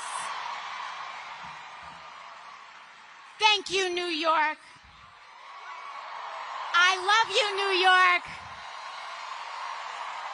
You have made my life possible, my mother's life possible, my father's life possible. All of our lives have been made possible by this great city and by our shared contract and bond to one another.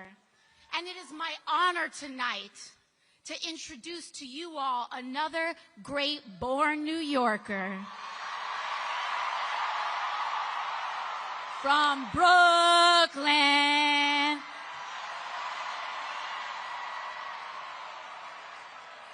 Senator Sanders and I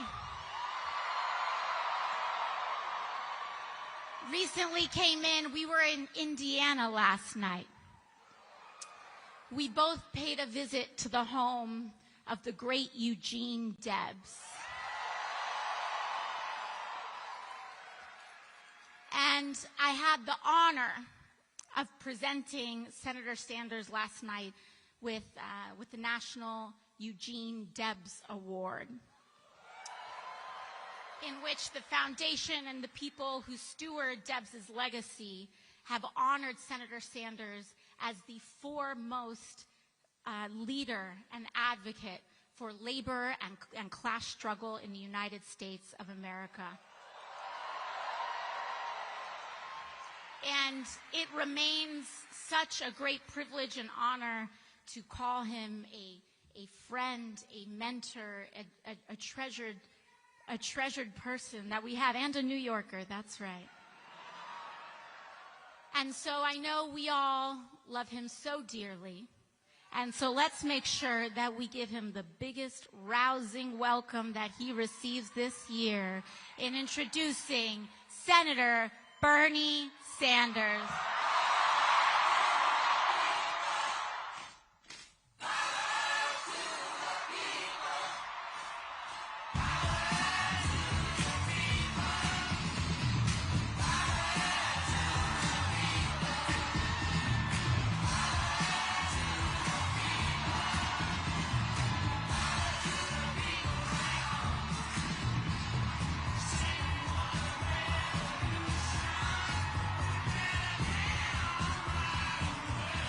Thank you, New York.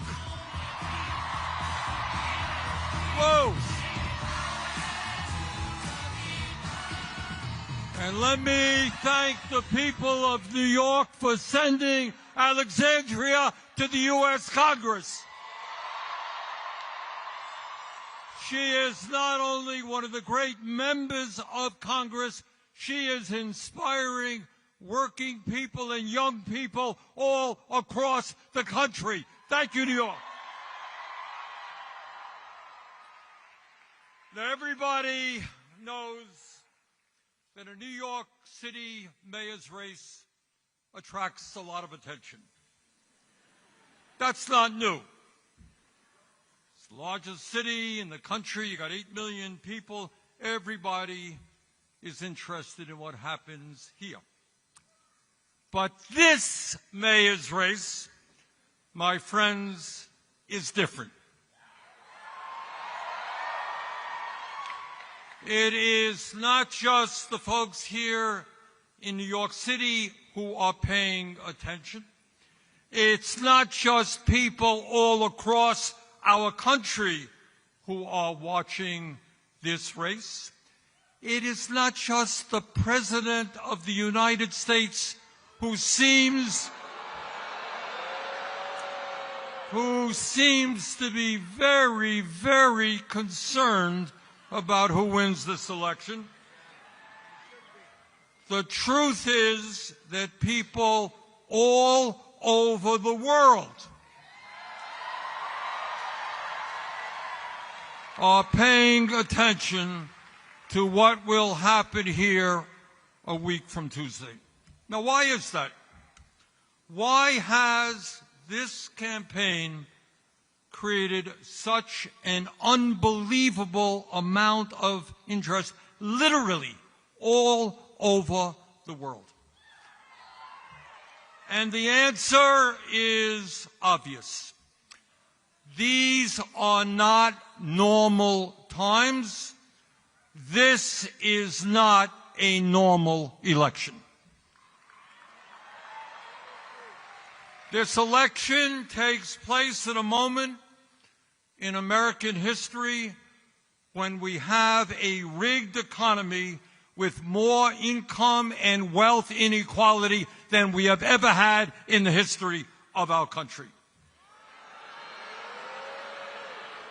This election takes place at a time when the wealthiest people in America have never, ever had it so good, while 60% of people in our country are living paycheck to paycheck, struggling to pay their rent or mortgage, struggling to afford child care or higher education for their kids, struggling to afford health care, struggling to afford ever had it so good, while 60% of people in our country are living paycheck to paycheck, struggling to pay their rent or mortgage, struggling to afford child care or higher education for their kids, struggling to afford health care, struggling to afford decent quality food,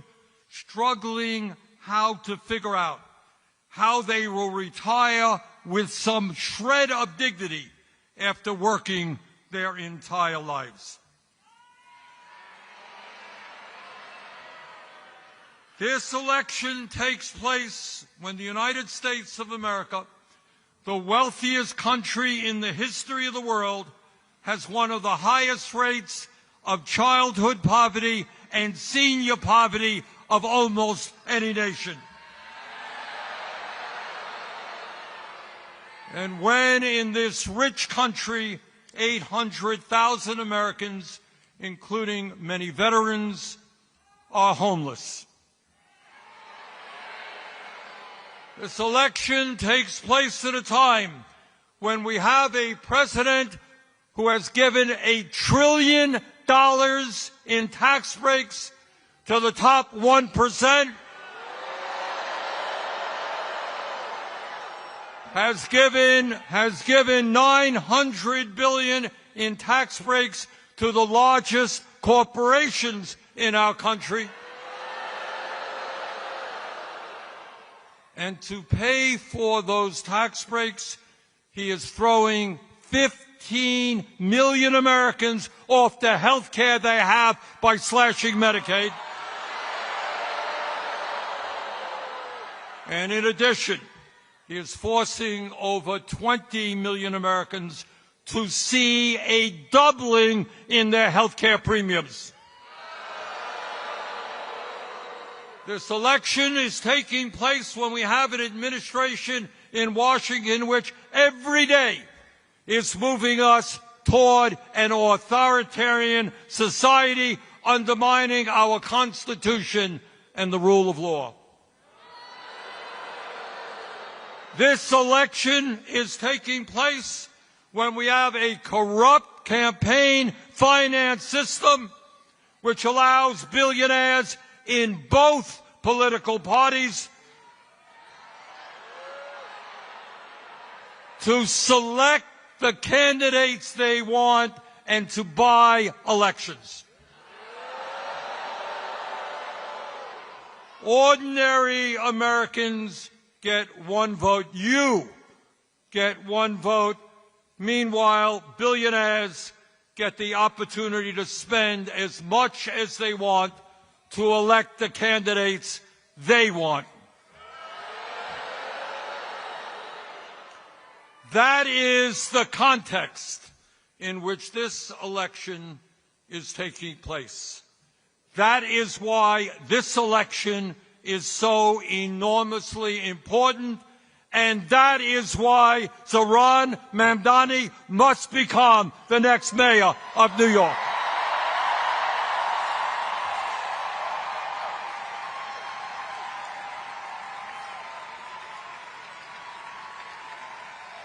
New York must have a mayor who represents the working families of this city, not the billionaire class.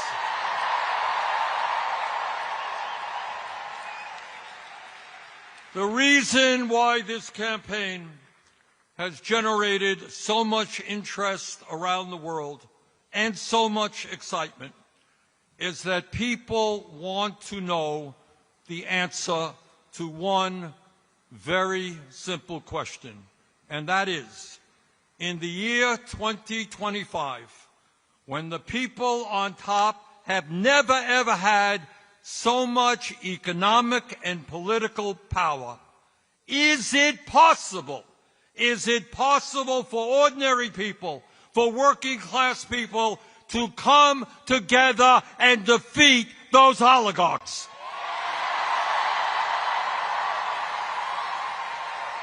You're damn right we can.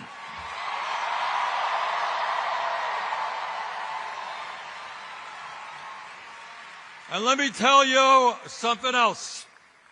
At a moment when Americans are extremely distressed about where we are as a nation, economically and politically, a victory here in New York will give hope and inspiration to people throughout our country and throughout the world.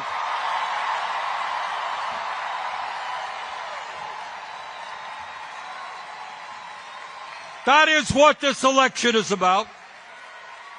And that is why Donald Trump is paying attention to this election. Ordinary people, working class people, black and white and Latino, Asian, gay and straight, coming together to take on the oligarchy. That is Trump's worst nightmare.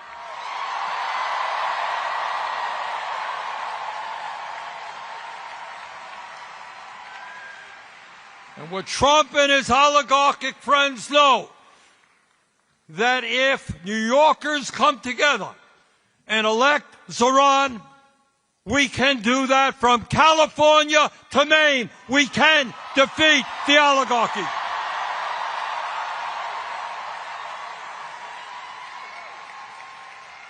And what the oligarchs fear, what they fear is that people will start understanding that this country belongs to us, not them.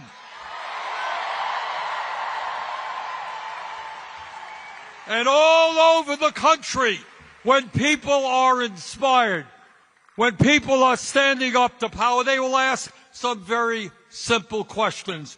Why are we in the United States the only major country not to guarantee health care to all as a human right?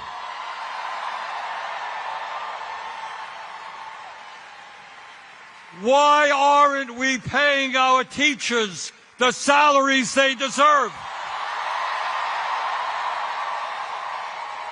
so that we can have the best public educational system in the world.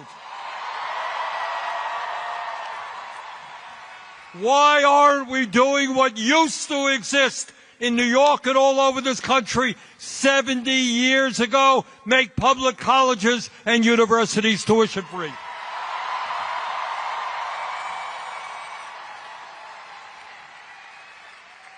Why in the richest country on earth aren't we ending homelessness and building 5 million units of low-income and affordable housing?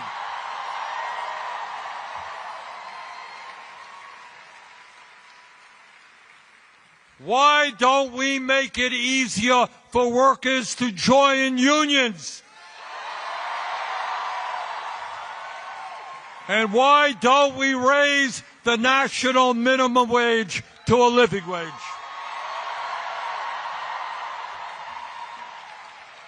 And when so many of our seniors are struggling to cover their basic needs, some 22% of seniors in America are trying to survive on $15,000 a year less. Why aren't we raising Social Security benefits and providing pensions to the workers in this country who desperately need them? And why don't we have a foreign policy which does not spend billions of dollars on a Netanyahu government starving children in Gaza?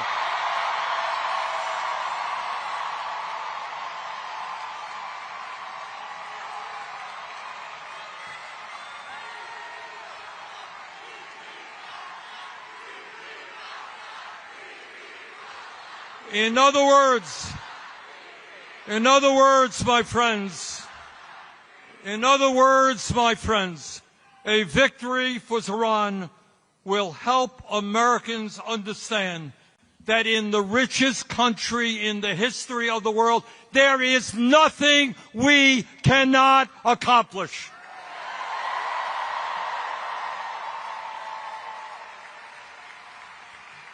Now, the oligarchs and the political establishment in New York tell us that Zoran's agenda for New York is radical. Are finding it hard to live here because of the outrageously high cost of housing. I don't think it's radical to say that the city should freeze the rent and triple its stock of affordable housing. That ain't radical.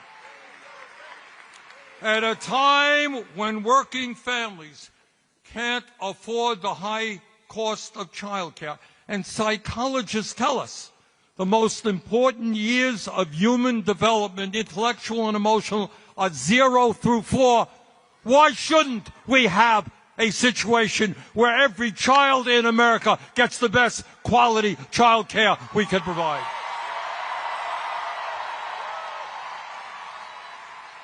That ain't radical. Taking care of our kids is not radical. At a time when getting to work is too expensive and we want to encourage more utilization of public transportation, it is not a radical idea to say that buses in this city should be free and fast. At a time when every parent wants their kids eating good quality food, not junk food, and there are neighborhoods in the city where it is simply not affordable or possible to get that food. It is not a radical idea to say that there should be municipally funded grocery stores. And by the way, when billionaires and large corporations and the very wealthy are doing extraordinarily well, when the very richest people in this country often pay an effective tax rate lower than truck drivers or nurses, it is not a radical idea to say that the rich should start paying their fair share of taxes.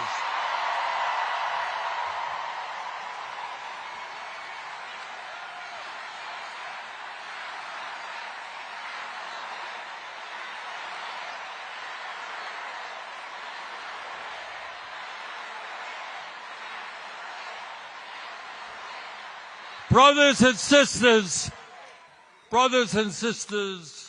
these ideas are not radical. They are common sense, and they are what the people of New York City want and need. Now, let me be very clear. As someone who served as mayor of Burlington, Vermont for 8 years, a city just a little bit smaller than New York, I can tell you absolutely that being mayor is not an easy job.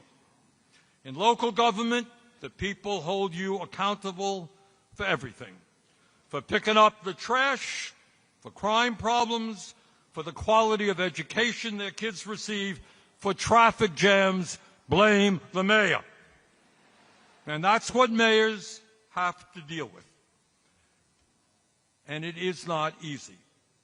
Zoran Mamdani as mayor is not going to have all the answers.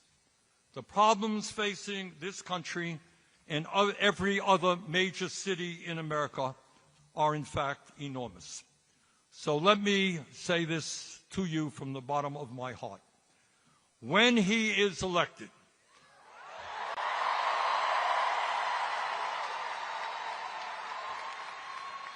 your job is not over. Zoran is going to need your help every single day. In this unprecedented moment in our nation's history, all of us together must act in an unprecedented way. And that means governing New York City and other cities in an unprecedented way. Please do everything you can to work with Zoran in order to make him and his administration the best administration in the history of New York.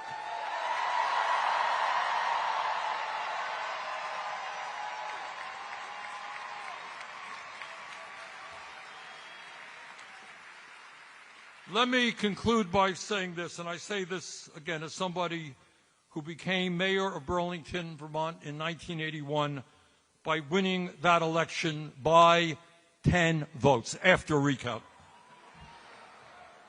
Now, I have looked at the polls here in New York. You have seen it. And the polls suggest that Zoran is in the lead, and that is great. But please, please, please, do not underestimate our opponents. They have a huge amount of money, and they are spending it right now. So I urge you, forget about the polls. Go into the last 8 days of this election assuming that you are 5 points behind.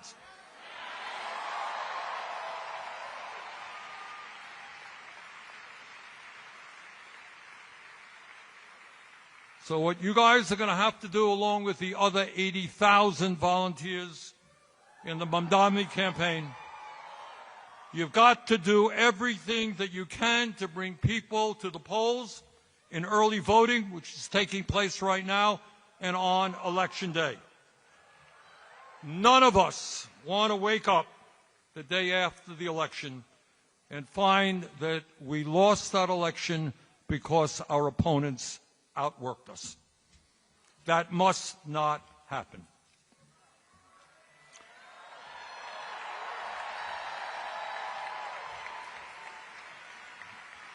Brothers and sisters, a year ago, very few people in New York knew about a 33-year-old assemblyman named Zoran Mandani. And when he first entered this race for mayor, he was polling at all of 1%. Nobody knew who this guy was. But Zoran did what people who are serious about real change always do. He created a campaign from the bottom on up by building an extraordinary and unprecedented grassroots movement which now has tens of thousands of volunteers.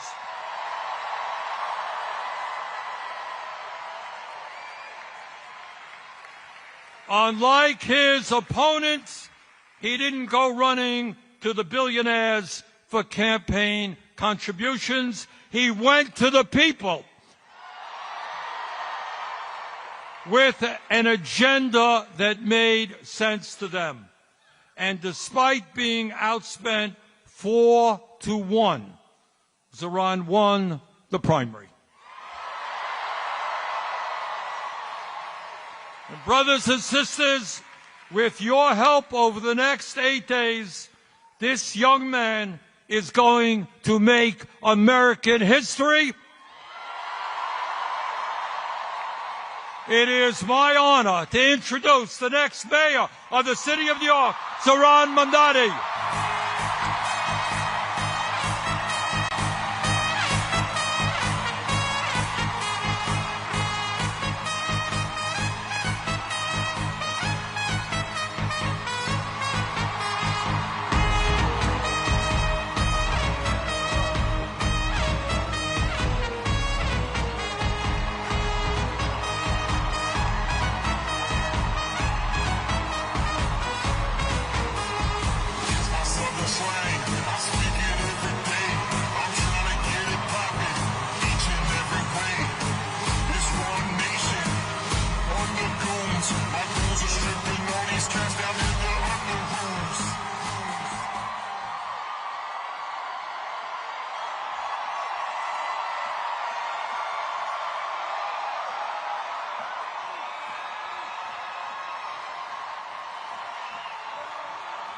Thank you.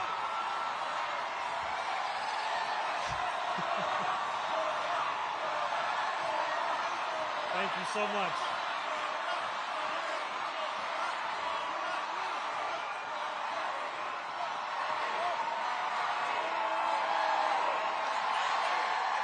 Good evening, New York City!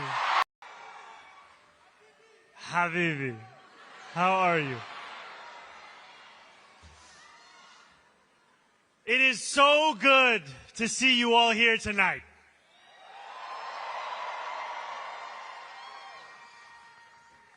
Now, as you know, a politician is only as good as the team around them. So I have to ask that team to start up this teleprompter.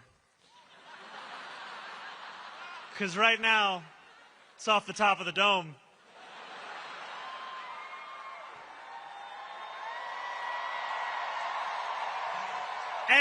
And while we wait, why don't we actually begin?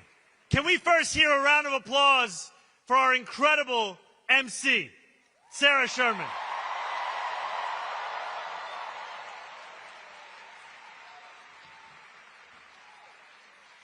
Can we hear it for the elected officials, the labor leaders, and the New Yorkers who have joined us this evening?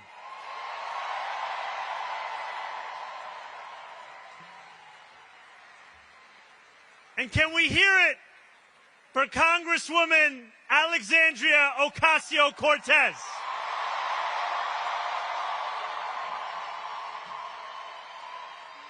Yeah, we're good. You know,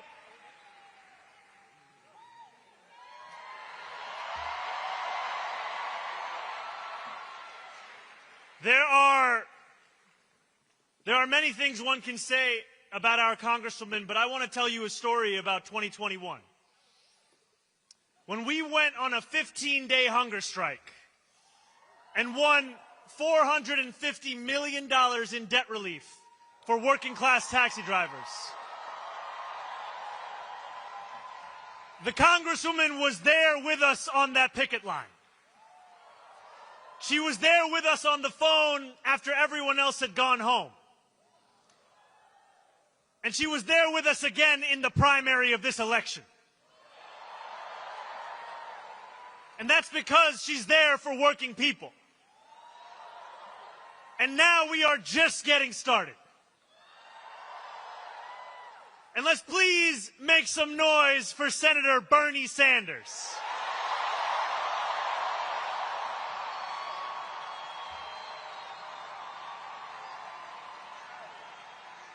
I stand before you tonight only because the senator dared to stand alone for so long. I speak the language of democratic socialism only because he spoke it first.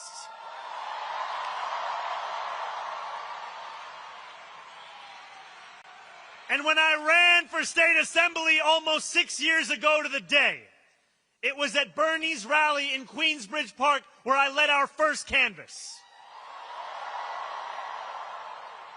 Signing people up for our email lists, asking them for $5 or $10, and encouraging them to believe that the politics of not me, us applied to our state government just as much as our national one. When we win on November 4th,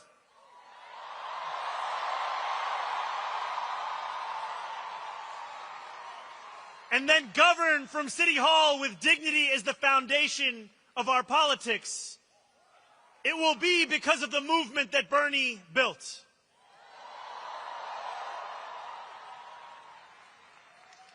I stand before you tonight as the nominee of a Democratic Party reinvigorated in its pursuit of making government work for everyone, not just the wealthy and the well-connected.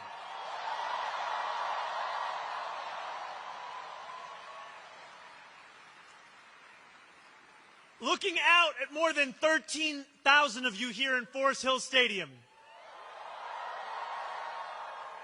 it is tempting to believe that this moment was always destined. Yet when we launched this campaign on October 23rd, 1 year and 3 days ago, there was not a single television camera there to cover it. When we launched this campaign 1 year and 3 days ago, my name was a statistical anomaly in every poll. 4 months later, as recently as this February, our support had reached the eye-watering heights of 1%. We were tied with noted candidate, someone else. I always knew we could beat him.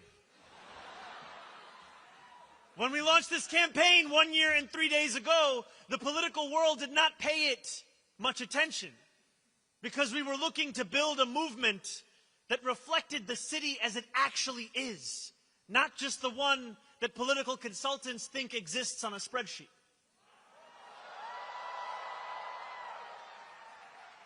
And when we launched this campaign 1 year and 3 days ago, we were dismissed as a punchline in the halls of power.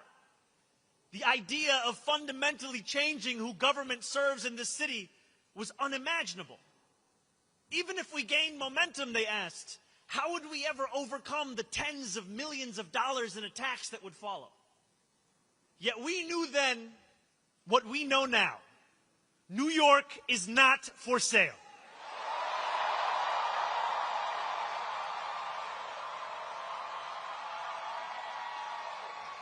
As young people showed up in record numbers, as immigrants saw themselves in the politics of their city, as seniors, once skeptical, dared to dream again, we spoke with one voice. New York is not for sale. And now, as we stand on the precipice of taking this city back from corrupt politicians and the billionaires that fund them, let our words ring out so loud tonight that Andrew Cuomo can hear them in his $8,000 a month apartment.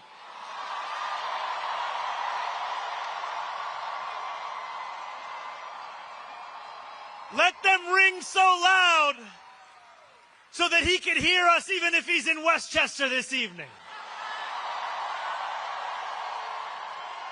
Let them ring so loud that his puppet master in the White House hears us.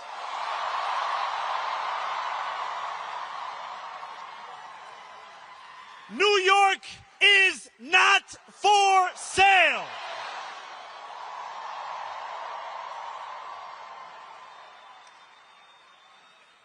13 days after we announced our candidacy, Donald Trump won the presidency once again. The Bronx and Queens saw some of the largest shifts to the right of any counties in our country. No matter what article you read or channel you turned to, the stories seemed to be the same. Our city was headed to the right. Obituaries were written about Democrats' abilities to reach Asian voters, young voters, male voters. Again and again, we were told that if we had any hope of beating the Republican Party, it would only be by becoming the Republican Party. Andrew Cuomo himself said that we had lost not because we had failed to speak to the needs of working-class Americans, but because we had spent too much time talking about bathrooms and sports teams. This was a moment where it seemed our political horizon was narrowing. And in this moment, New York, you had a choice to retreat or to fight.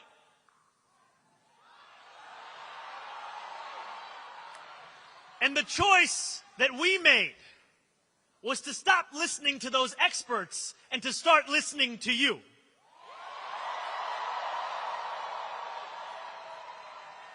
We went to two of the places that saw the biggest swings to the right, Fordham Road and Hillside Avenue. These New Yorkers were far from the caricature of Trump voters.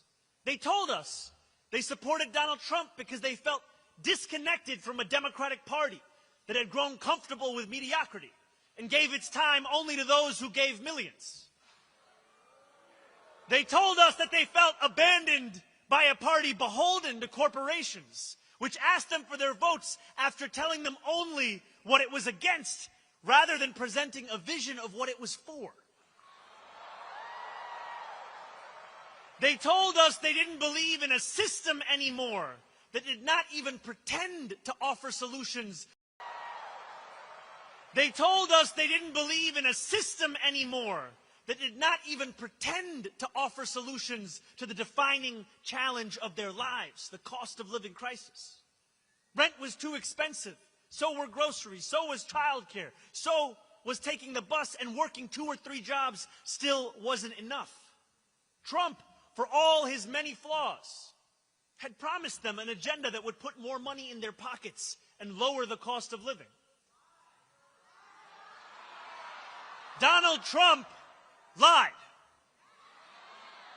It was up to us to deliver for the working people he left behind. Over the 8 months of the primary, we told New Yorkers how we intended to address that very same affordability crisis. We did not do it alone. This was a movement powered by tens of thousands of everyday New Yorkers who knocked doors between 12-hour shifts at work and phone banked until their fingers were numb. People who had never voted before became die-hard canvassers. Community formed. Our city got to know each other and itself. This, my friends, was your movement. And it always will be.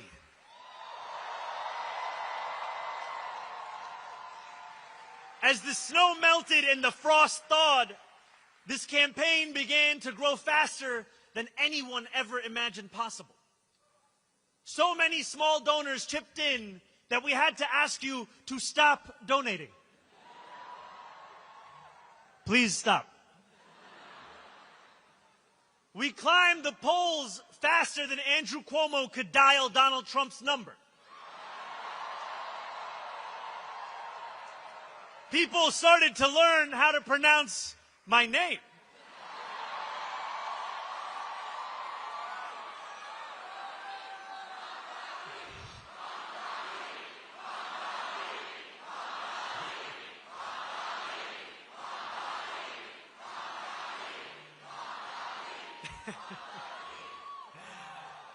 And the billionaires got scared. Or, as the New York Times would describe it, the Hamptons was basically in group therapy about the mayoral race.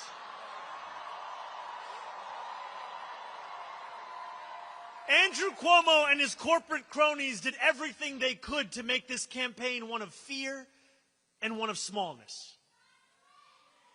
Hell yeah.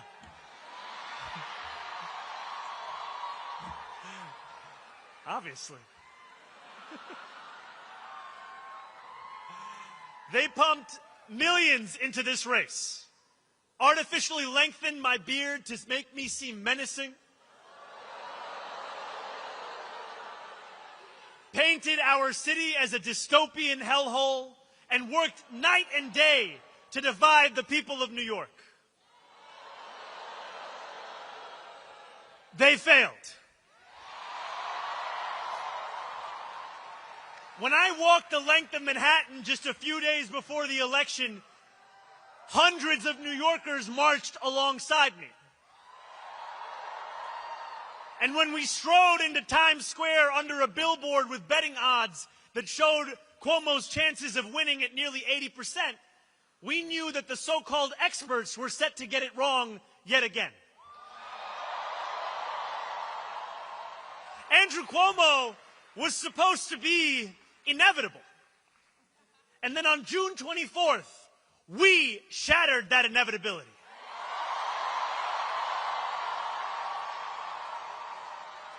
We won by 13%. With the most votes in any citywide primary in New York City history.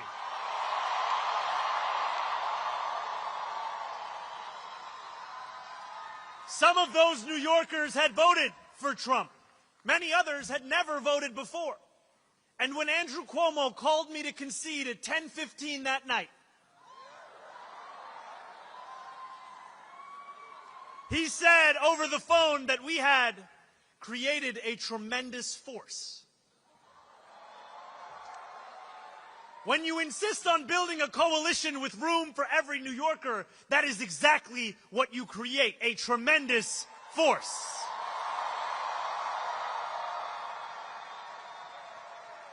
That force has only grown over these past 4 months. We now have more than 90,000 volunteers. And we have spoken to millions more New Yorkers. We have put forth new plans in these last few months for how we will govern, hiring thousands more teachers for our schools, taking on the consultants and the contracts in city government, and tackling the final boss of New York City infrastructure, scaffolding.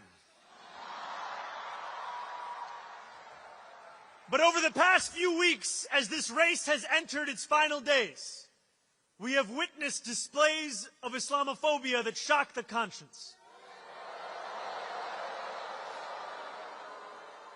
Andrew Cuomo, Eric Adams, and Curtis Sliwa do not have an agenda for the future. All they possess is the playbook of the past. They have sought to make this election a referendum not on the affordability crisis that consumes New Yorkers' lives, but on the faith I belong to and the hatred they seek to normalize. We spent months working to convince the world that New Yorkers have a right to afford this city that we all love. Now, we are being forced to defend the idea that a Muslim is even allowed to lead it. These same big money donors and disgraced politicians have sought to rob us of our ambition because they do not think that you deserve the beauty of a dignified life. And time and again they have encouraged you to imagine less because they know that a reimagined New York hurts their bottom line. I believe that this city is like the universe, constantly expanding. We deserve a city government as ambitious as the working New Yorkers who make it the greatest city in the world. We cannot wait for someone else to deliver it. We are not afforded the luxury of waiting, because too often to wait is to trust those who delivered us to this point. On November 4th, we will set the course of our city back in the direction it belongs. And in doing so, we will answer a question that our nation has wrestled with from the dawn of our founding. Who is allowed to be free? There are some who hear that question and they know the answer without hesitation. They are the oligarchs who have accumulated vast wealth off those who labor from before the light breaks the horizon until long after color has drained from the sky. These are the robber barons of America, and they believe their money affords them a larger say than the rest of us. I am not just talking about the Bill Ackmans and Ken Langones of the world. I speak of people whose names you are not familiar with, who have no qualms about contributing more to super PACs than we would ever tax them, and who celebrate when those PACs flood our airwaves with commercials that plaster the words global jihad over my face.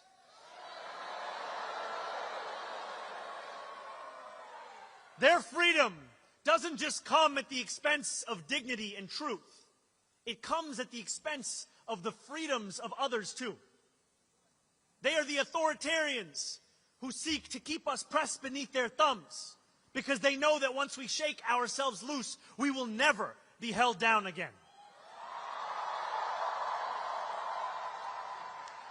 Each and every one of these people think New York is for sale.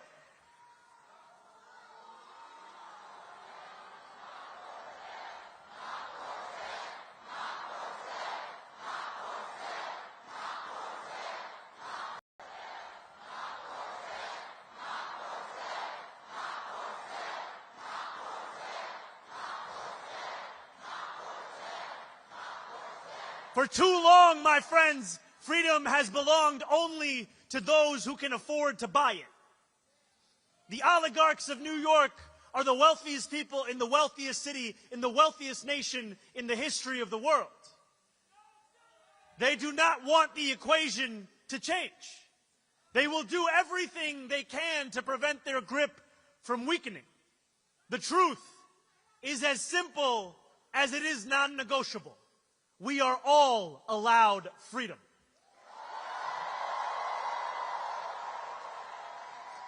Each one of us, the working people of this city, the taxi drivers, the line cooks, the nurses,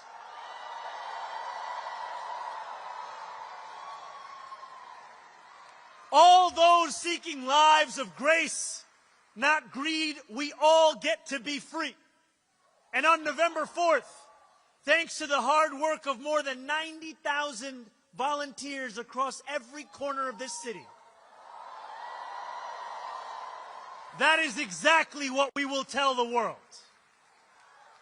Because while Donald Trump's billionaire donors think that they have the money to buy this election, we have a movement of the masses. And we are a movement that is not afraid of what we believe. And we've believed it for quite some time. Those who worry about what this movement may look like on January 1st are the ones who worried on October 23rd what it may look like tonight. But our purpose has not changed, and neither have our promises. As I said on the evening I announced, the job of government is to actually make our lives better. And in the exact words I said on October 23rd, here is what we stand for, my friends. We are going to freeze the rent for more than 2 million rent-stabilized tenants. and use every resource at our disposal to build housing for everyone who needs it. We are going to eliminate the fare on every single bus line and make what are currently the slowest buses in the nation move around this city with ease. And we are going to create universal child care at no cost to parents, so New Yorkers can raise their family in the city they love. Together, New York, we're going to freeze the... Together, New York, we're going to make buses fast and... Together, New York, we're going to deliver universal... We will make our city one where every person who calls it home can live a dignified life. No New Yorker should ever be priced out of anything they need to survive. And we believe then, we believe today, we will believe tomorrow that it is government's job to deliver that dignity. Dignity, my friends, is another way of saying freedom. Standing before you this evening, I take great strength from those who have labored mightily for the cause of freedom in America, who refused to accept that government could not meet what moments of crisis demanded from it. When the power of the people overwhelms the influence of the powerful, there is no crisis that government cannot meet. It was government that enacted a New Deal to lift a generation out of poverty, to create beautiful public goods, and establish the right to unionize and collectively bargain. My friends, the era of government that deems an issue too small or a crisis too big must come to an end. Because we need a government that is every bit as ambitious as our adversaries. A government strong enough to refuse the realities we will not accept and forge the future we know we deserve. A government that refuses to accept 1 in 4 New Yorkers living in poverty. That refuses to accept more than 150,000 public school students being homeless. That refuses to accept that 2 union salaries are not enough to put down a mortgage in this city. And a government that refuses to accept you being priced out of the very city you helped to build every single day. Time and again, our nation has teetered on the precipice of hopelessness. Now is one of those times. But in each of these moments, working people have reached into the darkness and reshaped our democracy. No longer will we allow the Republican Party to be the one of ambition. No longer will we have to open a history book to read about Democrats leading with big ideas. My friends, the world is changing. It's not a question of whether that change will come. It's a question of who will change it. We have an opportunity before us that few have ever received and even fewer have seized. It's the opportunity to show the world what it means to win freedom. It is the opportunity to live up to the legacy left by those who came before. We do not get to determine the scale of a crisis. Our choice is how we respond. Let us win a city hall that works for those straining to buy groceries, not those straining to buy our democracy.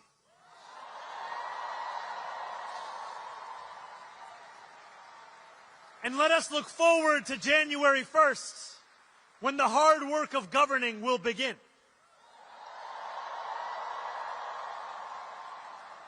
Those in power would like to describe our policy commitments as if they are illusions that will evaporate as soon as we approach City Hall. Let us show them instead that they are invocations of the future that we will win.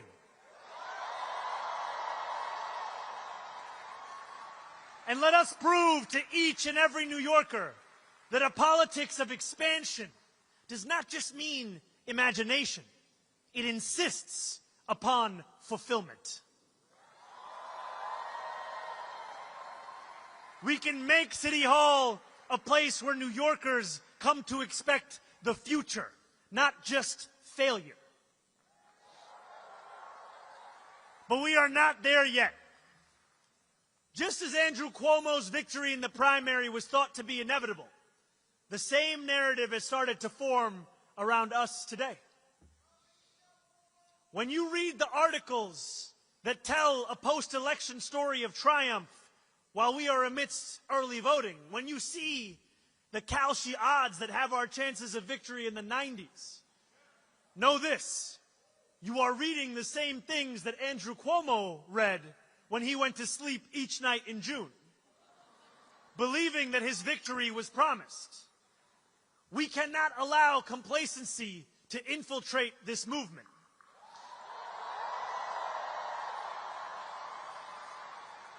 So over these 9 final days, I ask for only one thing from each of you: more.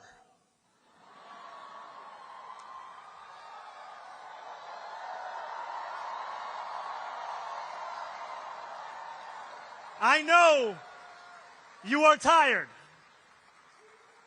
and for that I recommend some Adani chai. And still, I ask for more. I know the attacks have intensified, that a warm bed is more. I ask for more because that is the only way that we win a future of more. So if you are able, I urge you, my friends, stand up. If you have knocked a door, turn your flashlight on.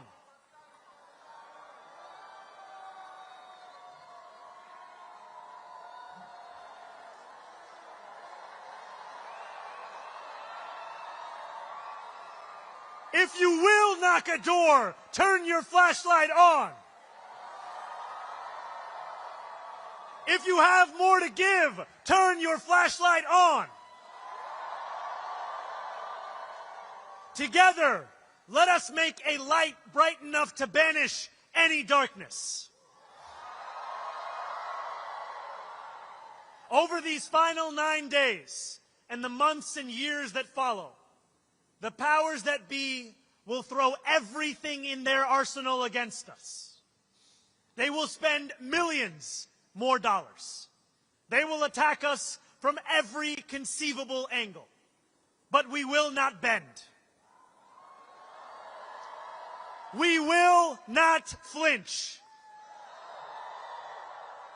We will triumph over the oligarchs, and we will return dignity to our lives.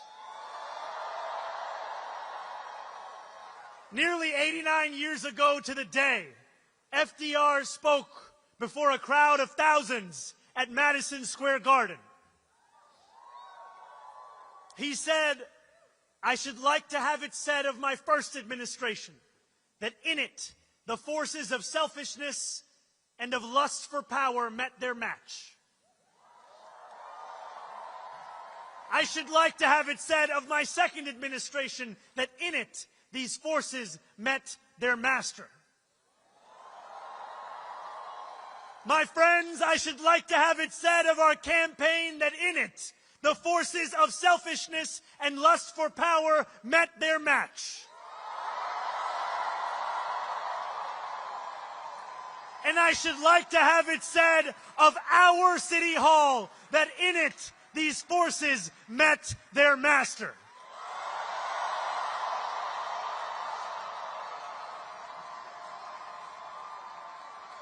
New York, our work has only just begun. On November 4th, we set ourselves free. Thank you.